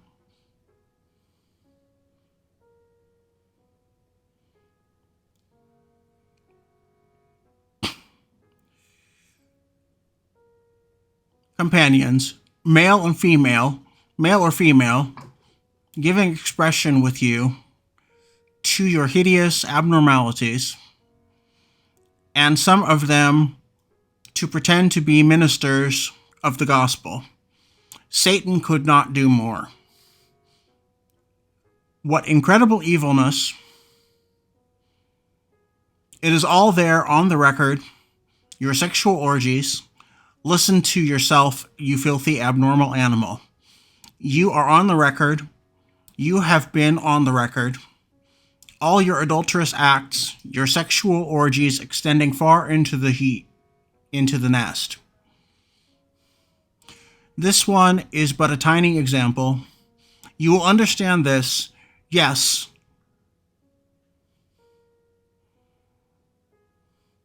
from your various evil playmates on the East Coast to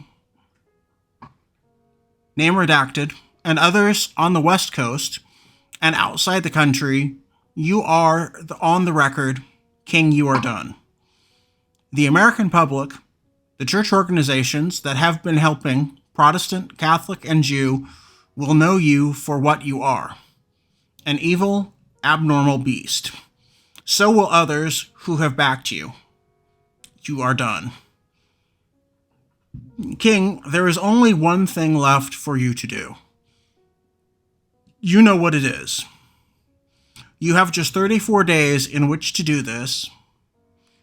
This exact number has been selected for a specific reason. It is definite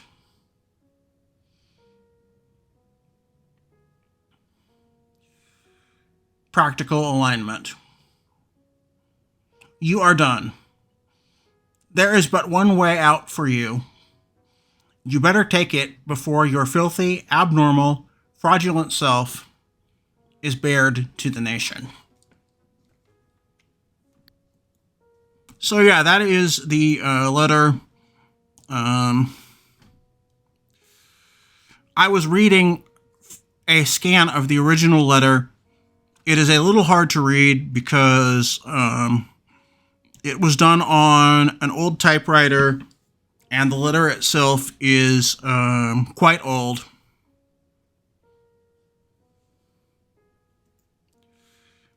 So I was not able to read it quite so well. So I apologize because I am a goofy dyslexic squirrel, and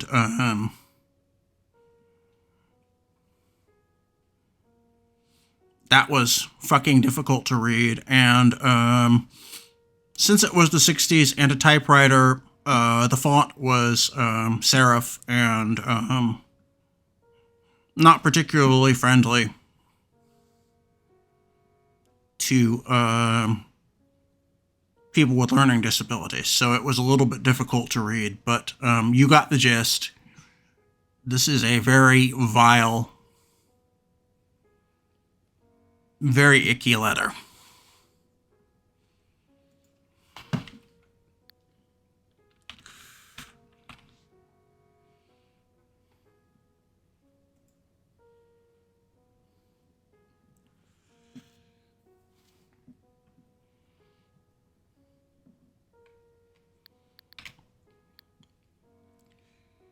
Thank you, Mithy, for linking the letter there.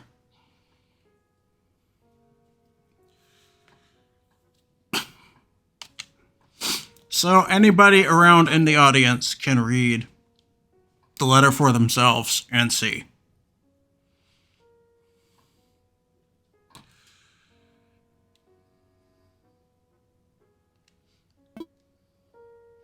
What I think is kind of interesting is that the writer of the letter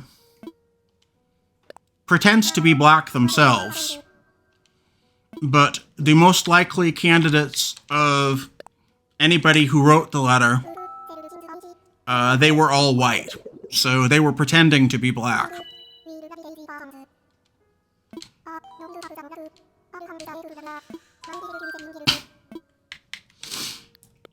Okay, donated them all to Blathers.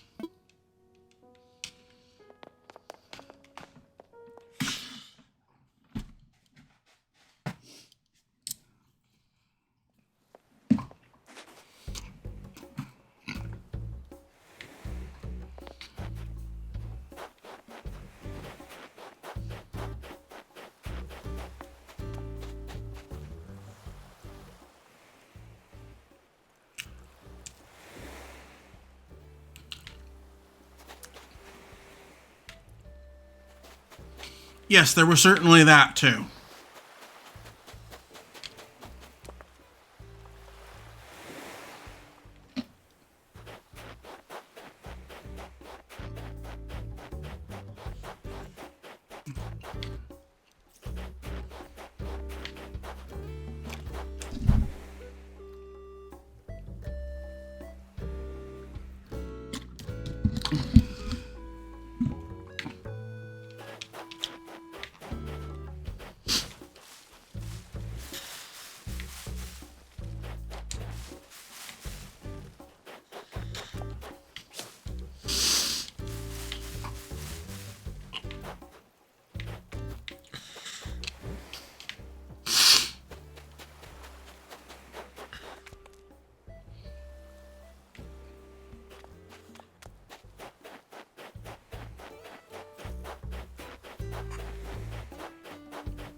Honestly, Dr. King's personal life and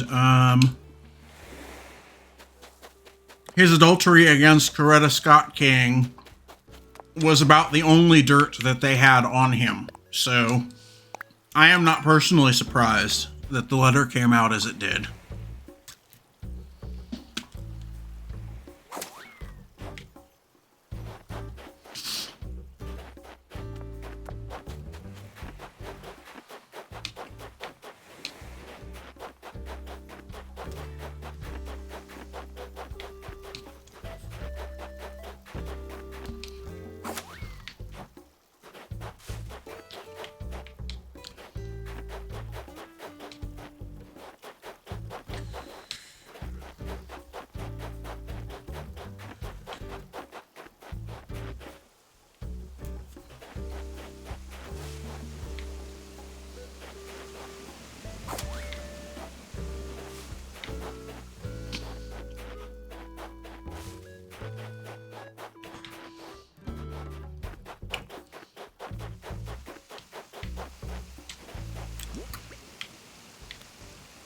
But yeah, I figured that that letter would be an interesting thing to talk about because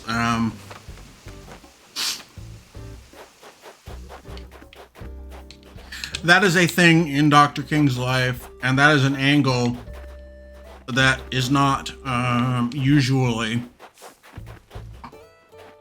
cited or talked about.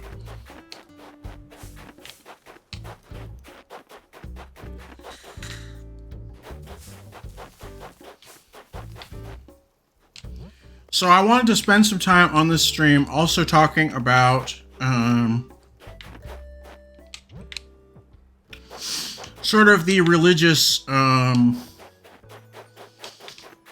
conversation and the religious debate and religious differences within the African American civil rights movement of the 60s. You had Dr. King, but another very major figure in black civil rights at the time was a man by the name of Malcolm X. Now, Malcolm X was a black civil rights activist who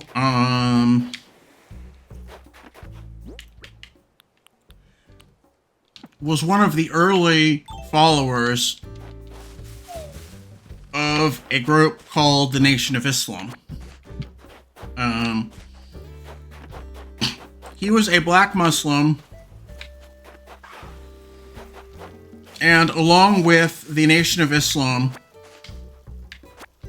did a lot to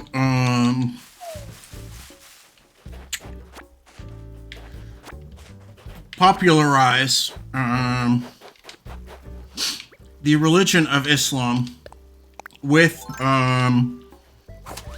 African Americans, and offering it as a sort of alternative to, quote, the colonizers and, quote, the slaveholders' religion of Christianity.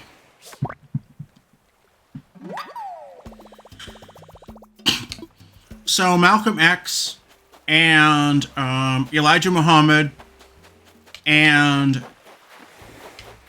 a man who went by Lewis X, who now goes by a name that people in the audience have probably heard before, Louis Farrakhan, because he is the current head of the Nation of Islam. But his name was Louis X back in the days when Malcolm X was alive.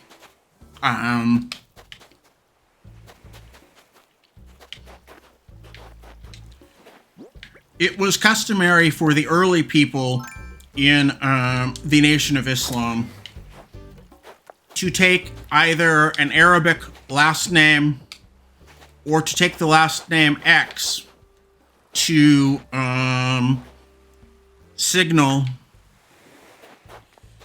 that their last name had been taken from them, that their family name that they were known by had been the family name of their slaveholders' family, and that they wanted to distance themselves from the root of colonialism and of slavery. So they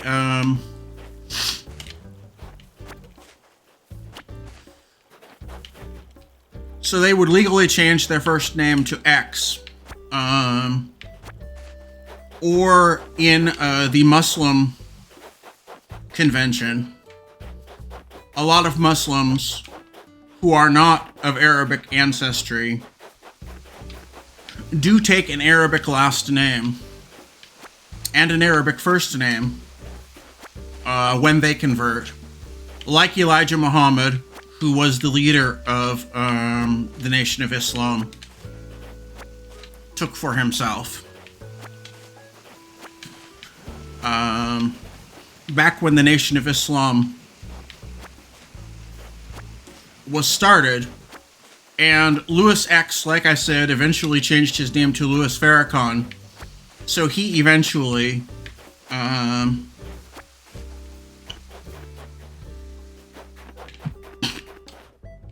did the traditional Muslim thing of changing your first name, your last name, or both to an Arabic name. And Malcolm X's wife and his children took the last name Shabazz, which is also a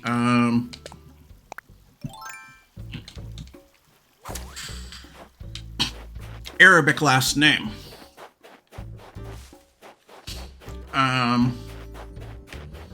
But Malcolm X was sort of the radical, more radical, more violent, less friendly, sort of foil to Dr. King's ideas.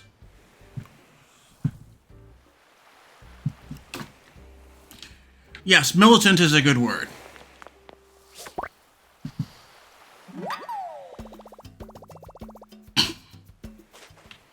He was a more militant foil to Dr. King's ideas. He was responsible for using some violent rhetoric, so I will say that much as well.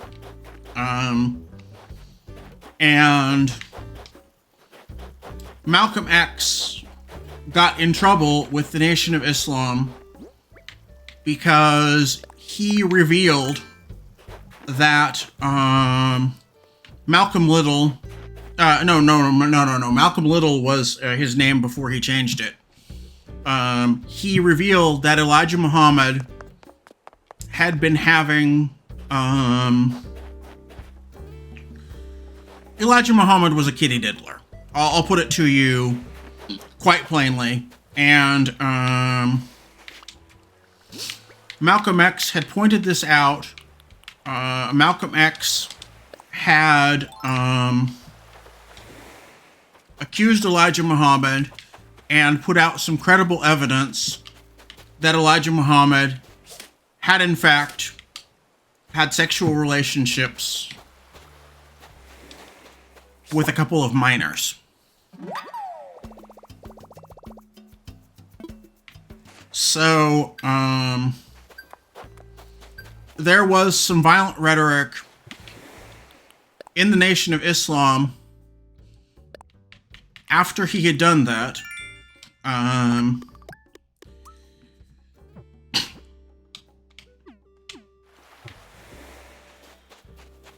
Like Louis X had said, who we know as Louis Farrakhan now, had said that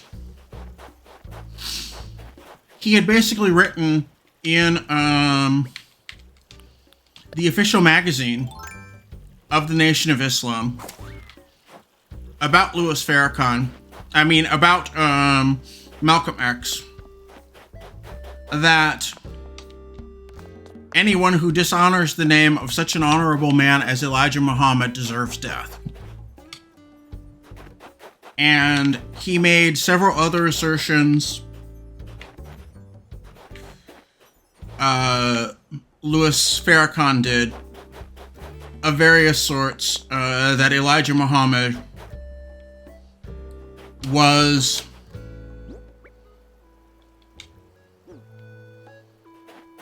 above the law, beyond reproach, and that anybody who would say anything negative about Elijah Muhammad, and he was referring to Malcolm X,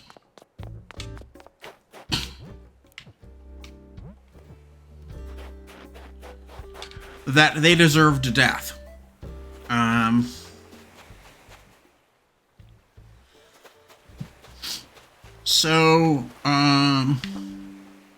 Malcolm X saw the writing on the wall, and he saw that it was a very,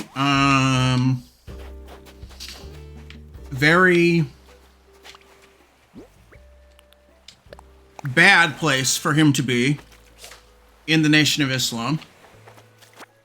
So he voluntarily left the Nation of Islam, and he started a new black Muslim group called New Islam. And New Islam existed for a little while under his leadership. And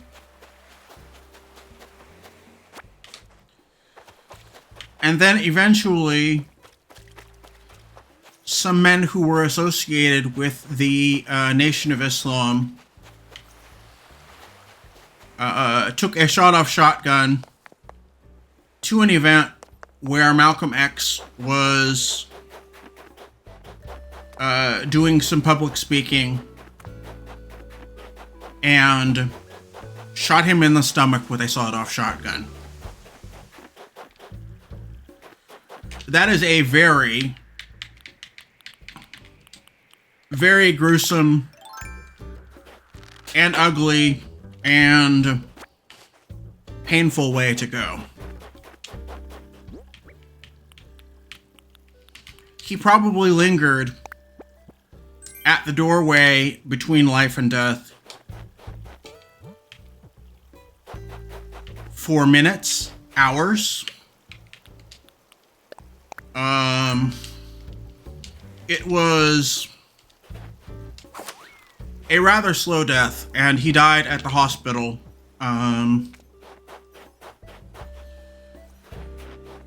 After he had been taken there from the speaking engagement.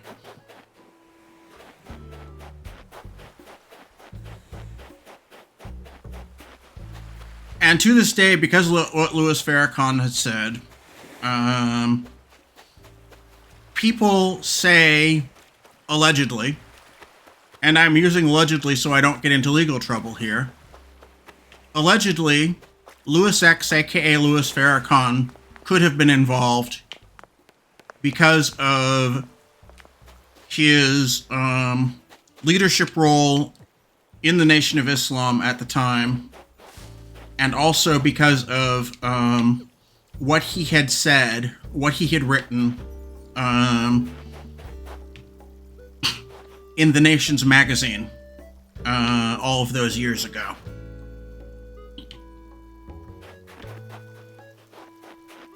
So, allegedly, Louis Farrakhan could indeed have been one of those unnamed co-conspirators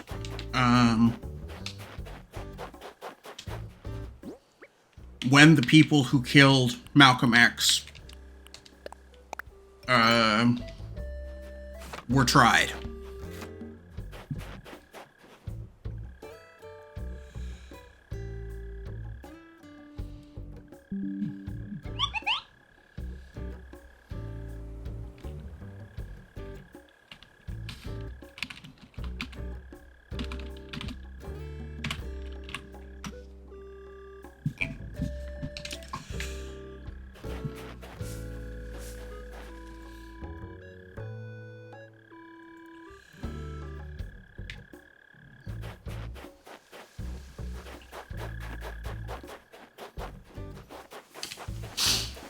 So yeah, to cover my ass, I will say allegedly, Louis Farrakhan may have been involved in some way in the planning or execution of the assassination of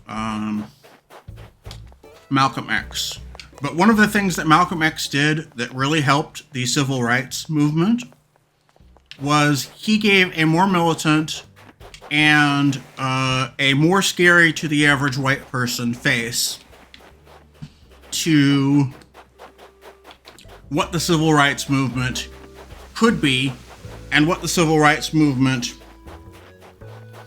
could potentially want. So it helped to shift the Overton window to make the sorts of things that Dr. King wanted and was talking about more palatable to average normie white people.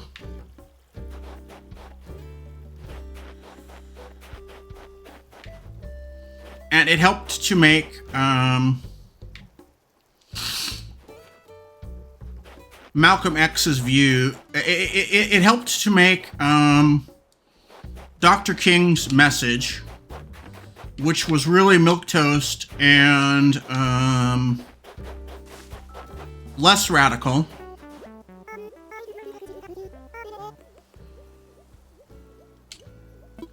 to seem more milquetoast, less radical, and more palatable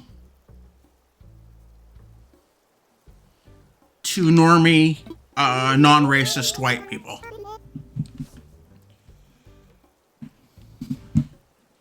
Yeah, it was milquetoast by comparison.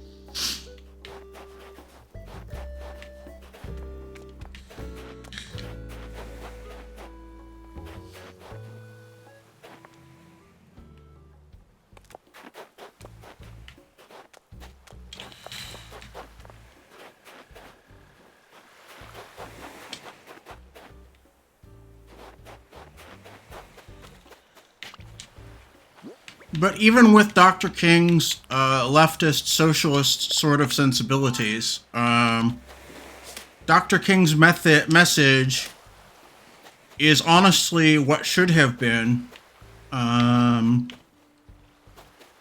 the moderate, common sense sort of approach to race relations.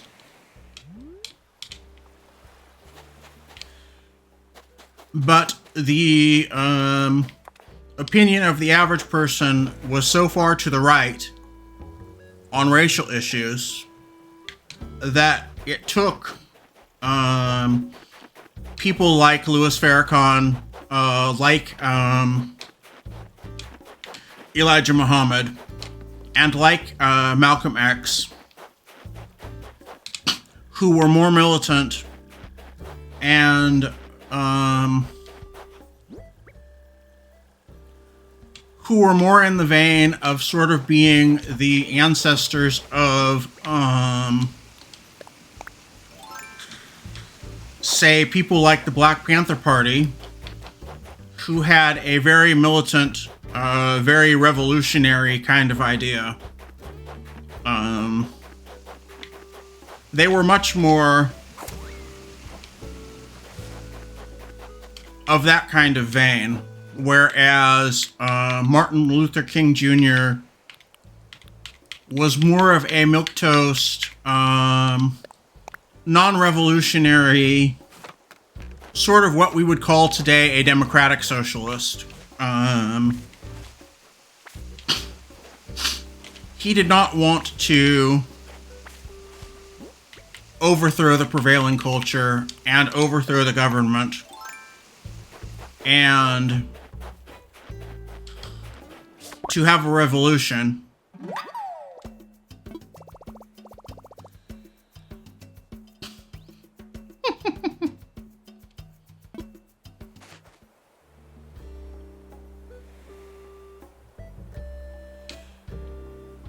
Yes, exactly. I got a dung beetle.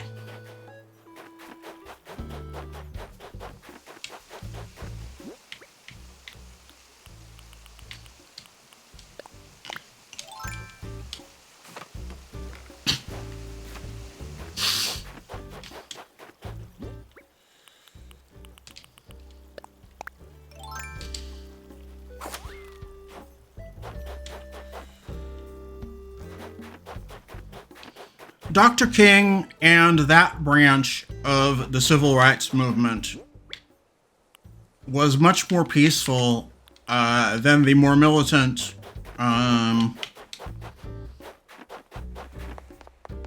sort that Elijah Muhammad and Louis Farrakhan and Malcolm X were, who just happened to be based upon a radical interpretation of black nationalism and of Islam.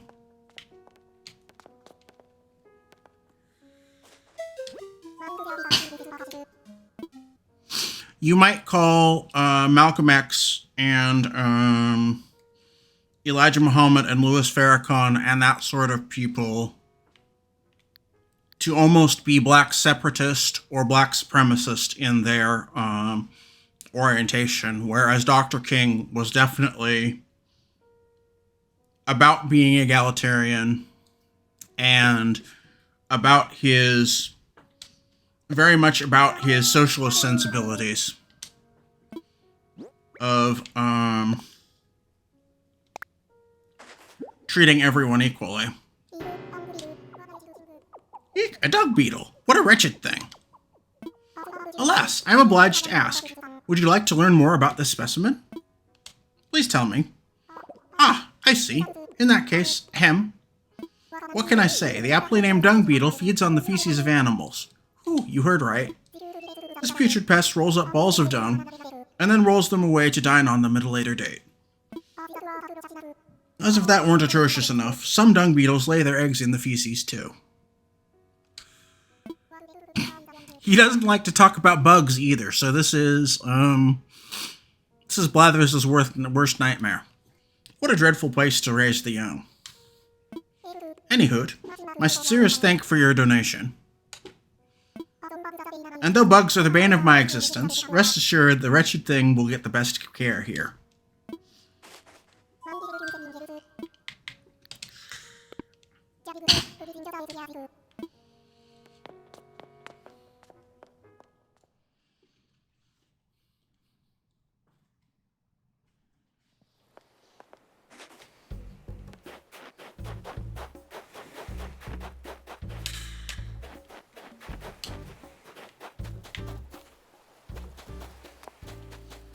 So yeah, that is the difference between the two arms, the two primary arms of the Black Civil Rights Movement in the 60s.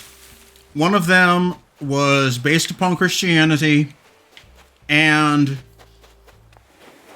was very, like, democratic socialist type in its sensibilities.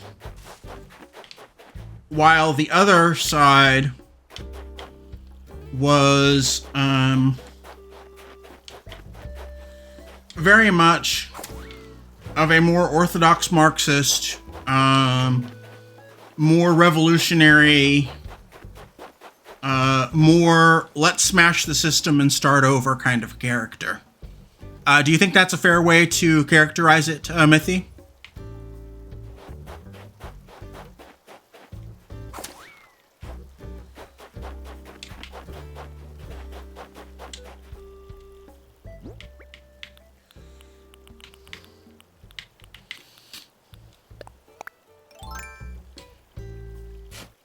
Mm-hmm.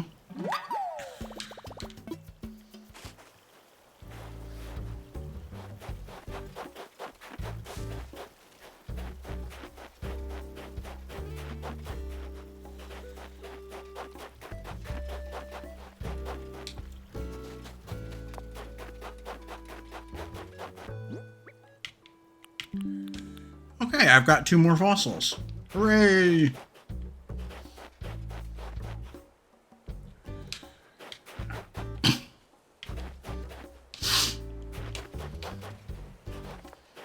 there is a lot more to this. I will definitely be talking more about the civil rights movement during Black History Month and also on Juneteenth. So hold that thought, and if there is more to get to, which there definitely is more to get to, I will be reviving this topic for a stream in February, and also for my Juneteenth stream. Does anyone listening have any questions right now that I can either answer or I can research and have answers for when I do my Black History Month stream?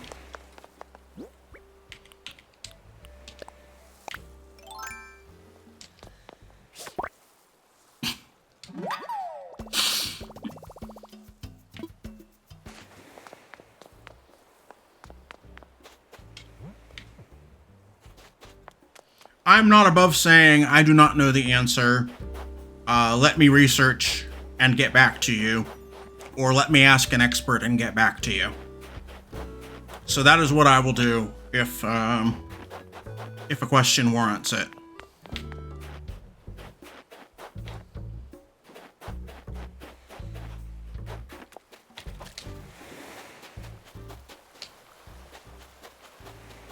Any questions about Dr. King or about the civil rights movement of the 1960s and into the early 1970s? Yes, time will tell.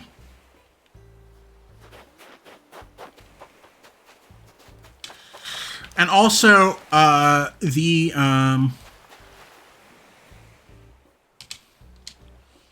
that is a good answer. That is a very good answer. And also, 2020, it is either 2026 or 2027 is the date that, I think it is 2027 is the date that the FBI file on the Dr. King assassination becomes declassified. So we will have more to talk about and more answers in 2027.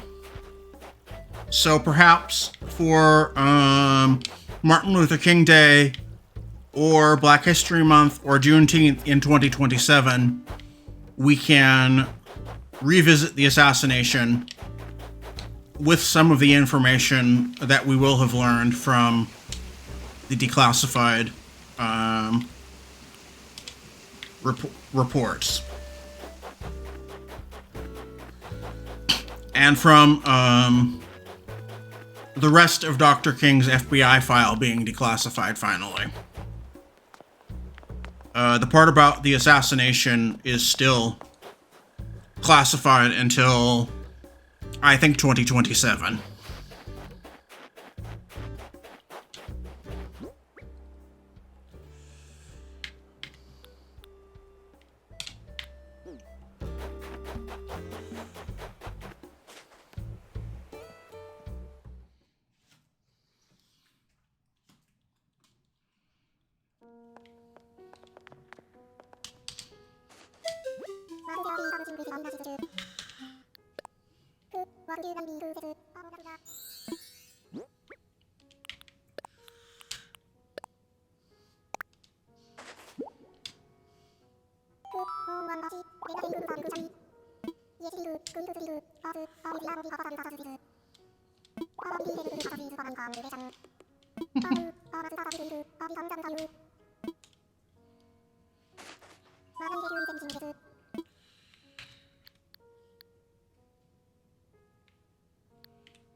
And this also might be more of my own perspective, having white privilege. But personally, I see the assassination of Dr. King as being a bigger deal and as being more sad than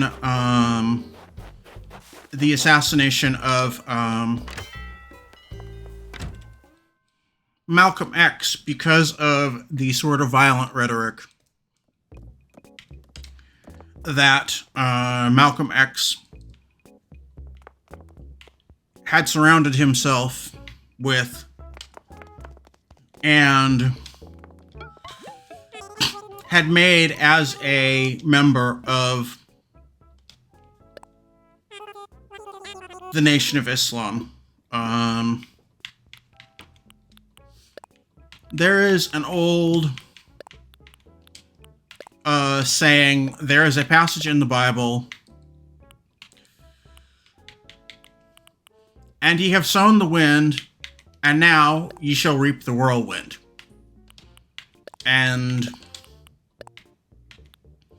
that is basically Bible talk for fuck around and find out. And I think that is kind of what happened to Malcolm X.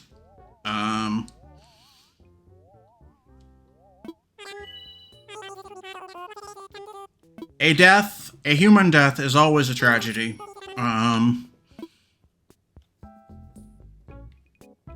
Murder is terrible. No matter who it is. But, in my mind, Dr. King is just a little bit more sympathetic of a figure.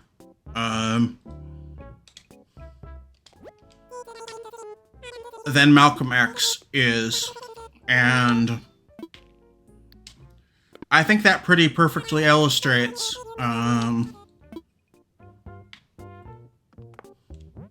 sort of the role of Malcolm X in making Dr. King seem to white folks like me to be a lot more palatable.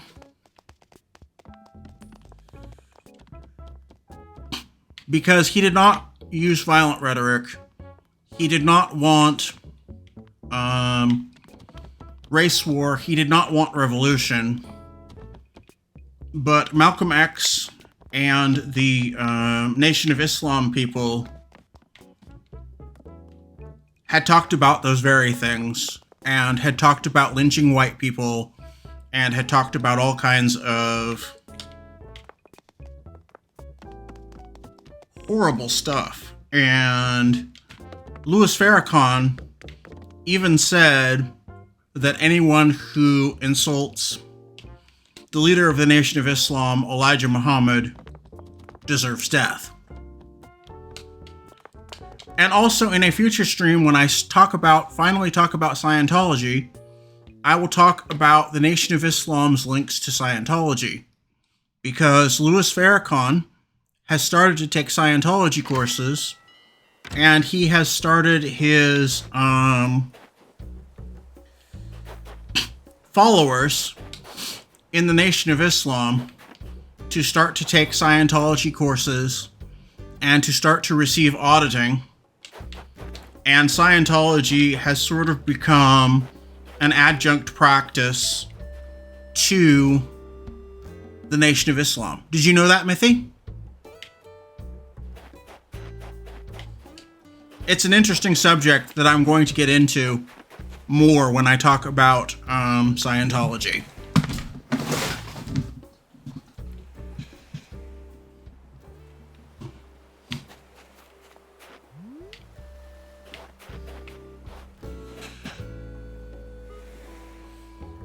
It's relatively recent that Louis Farrakhan became a Scientologist, and he started to recommend Scientology to Nation of Islam members, but it is definitely a thing.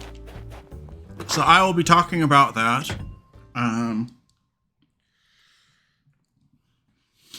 For now, it's been a wonderful stream. You folks have been a wonderful audience. I wanted to maybe talk about Martin Luther King Jr. in a light that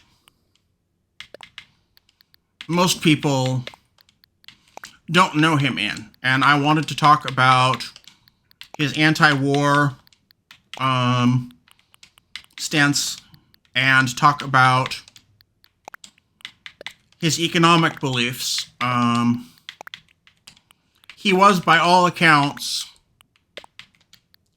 a non-revolutionary leftist, a democratic socialist sort of a person. So,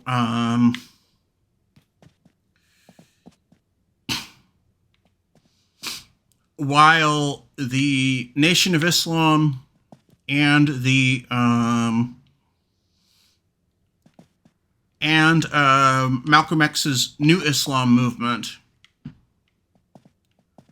were both more of the revolutionary Marxist,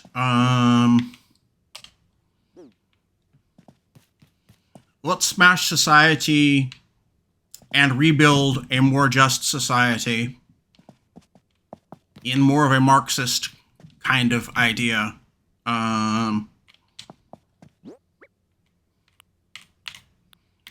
Than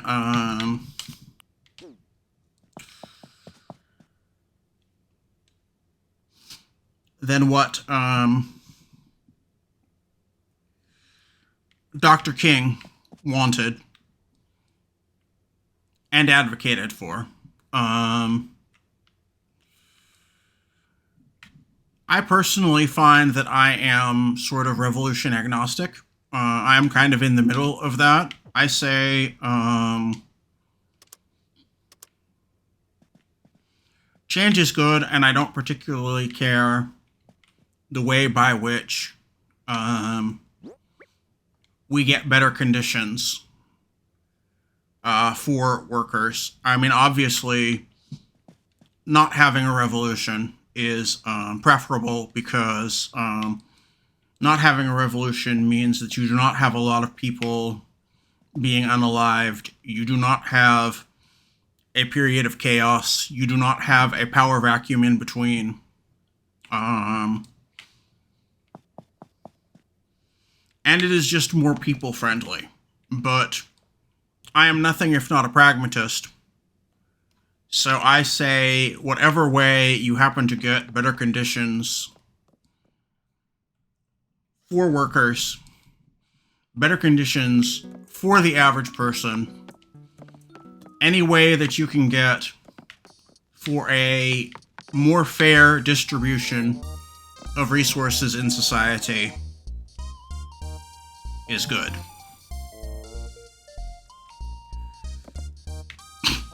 So, you have been watching the Squirrel Empire stream. I have been Amberlee Swift Arrow. And we have been talking about civil rights issues. We have been talking about leftist politics. And I have been playing Animal Crossing. I've been playing with the cute animals who live inside of my Nintendo Switch. This seems to be a very good game for streaming. I will definitely be streaming 2 other topics over Animal Crossing gameplay, because this is a game that does not interrupt often for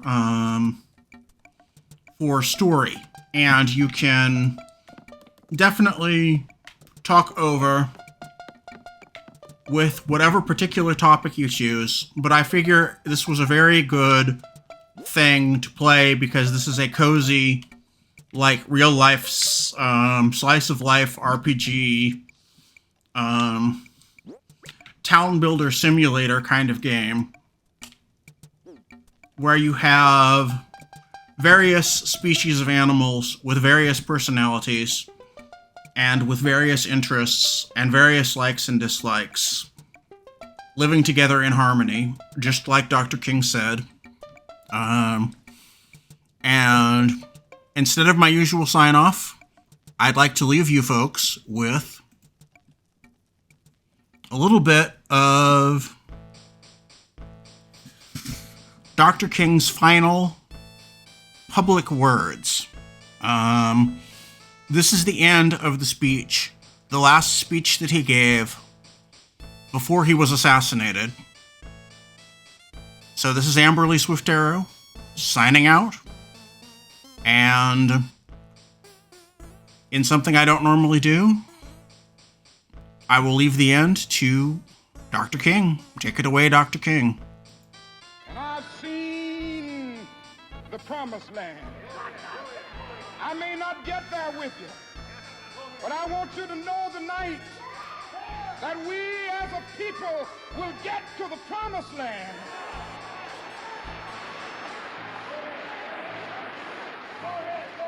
So I'm happy tonight. I'm not worried about anything. I'm not fearing any man. Mine eyes have seen the glory of the coming of the Lord.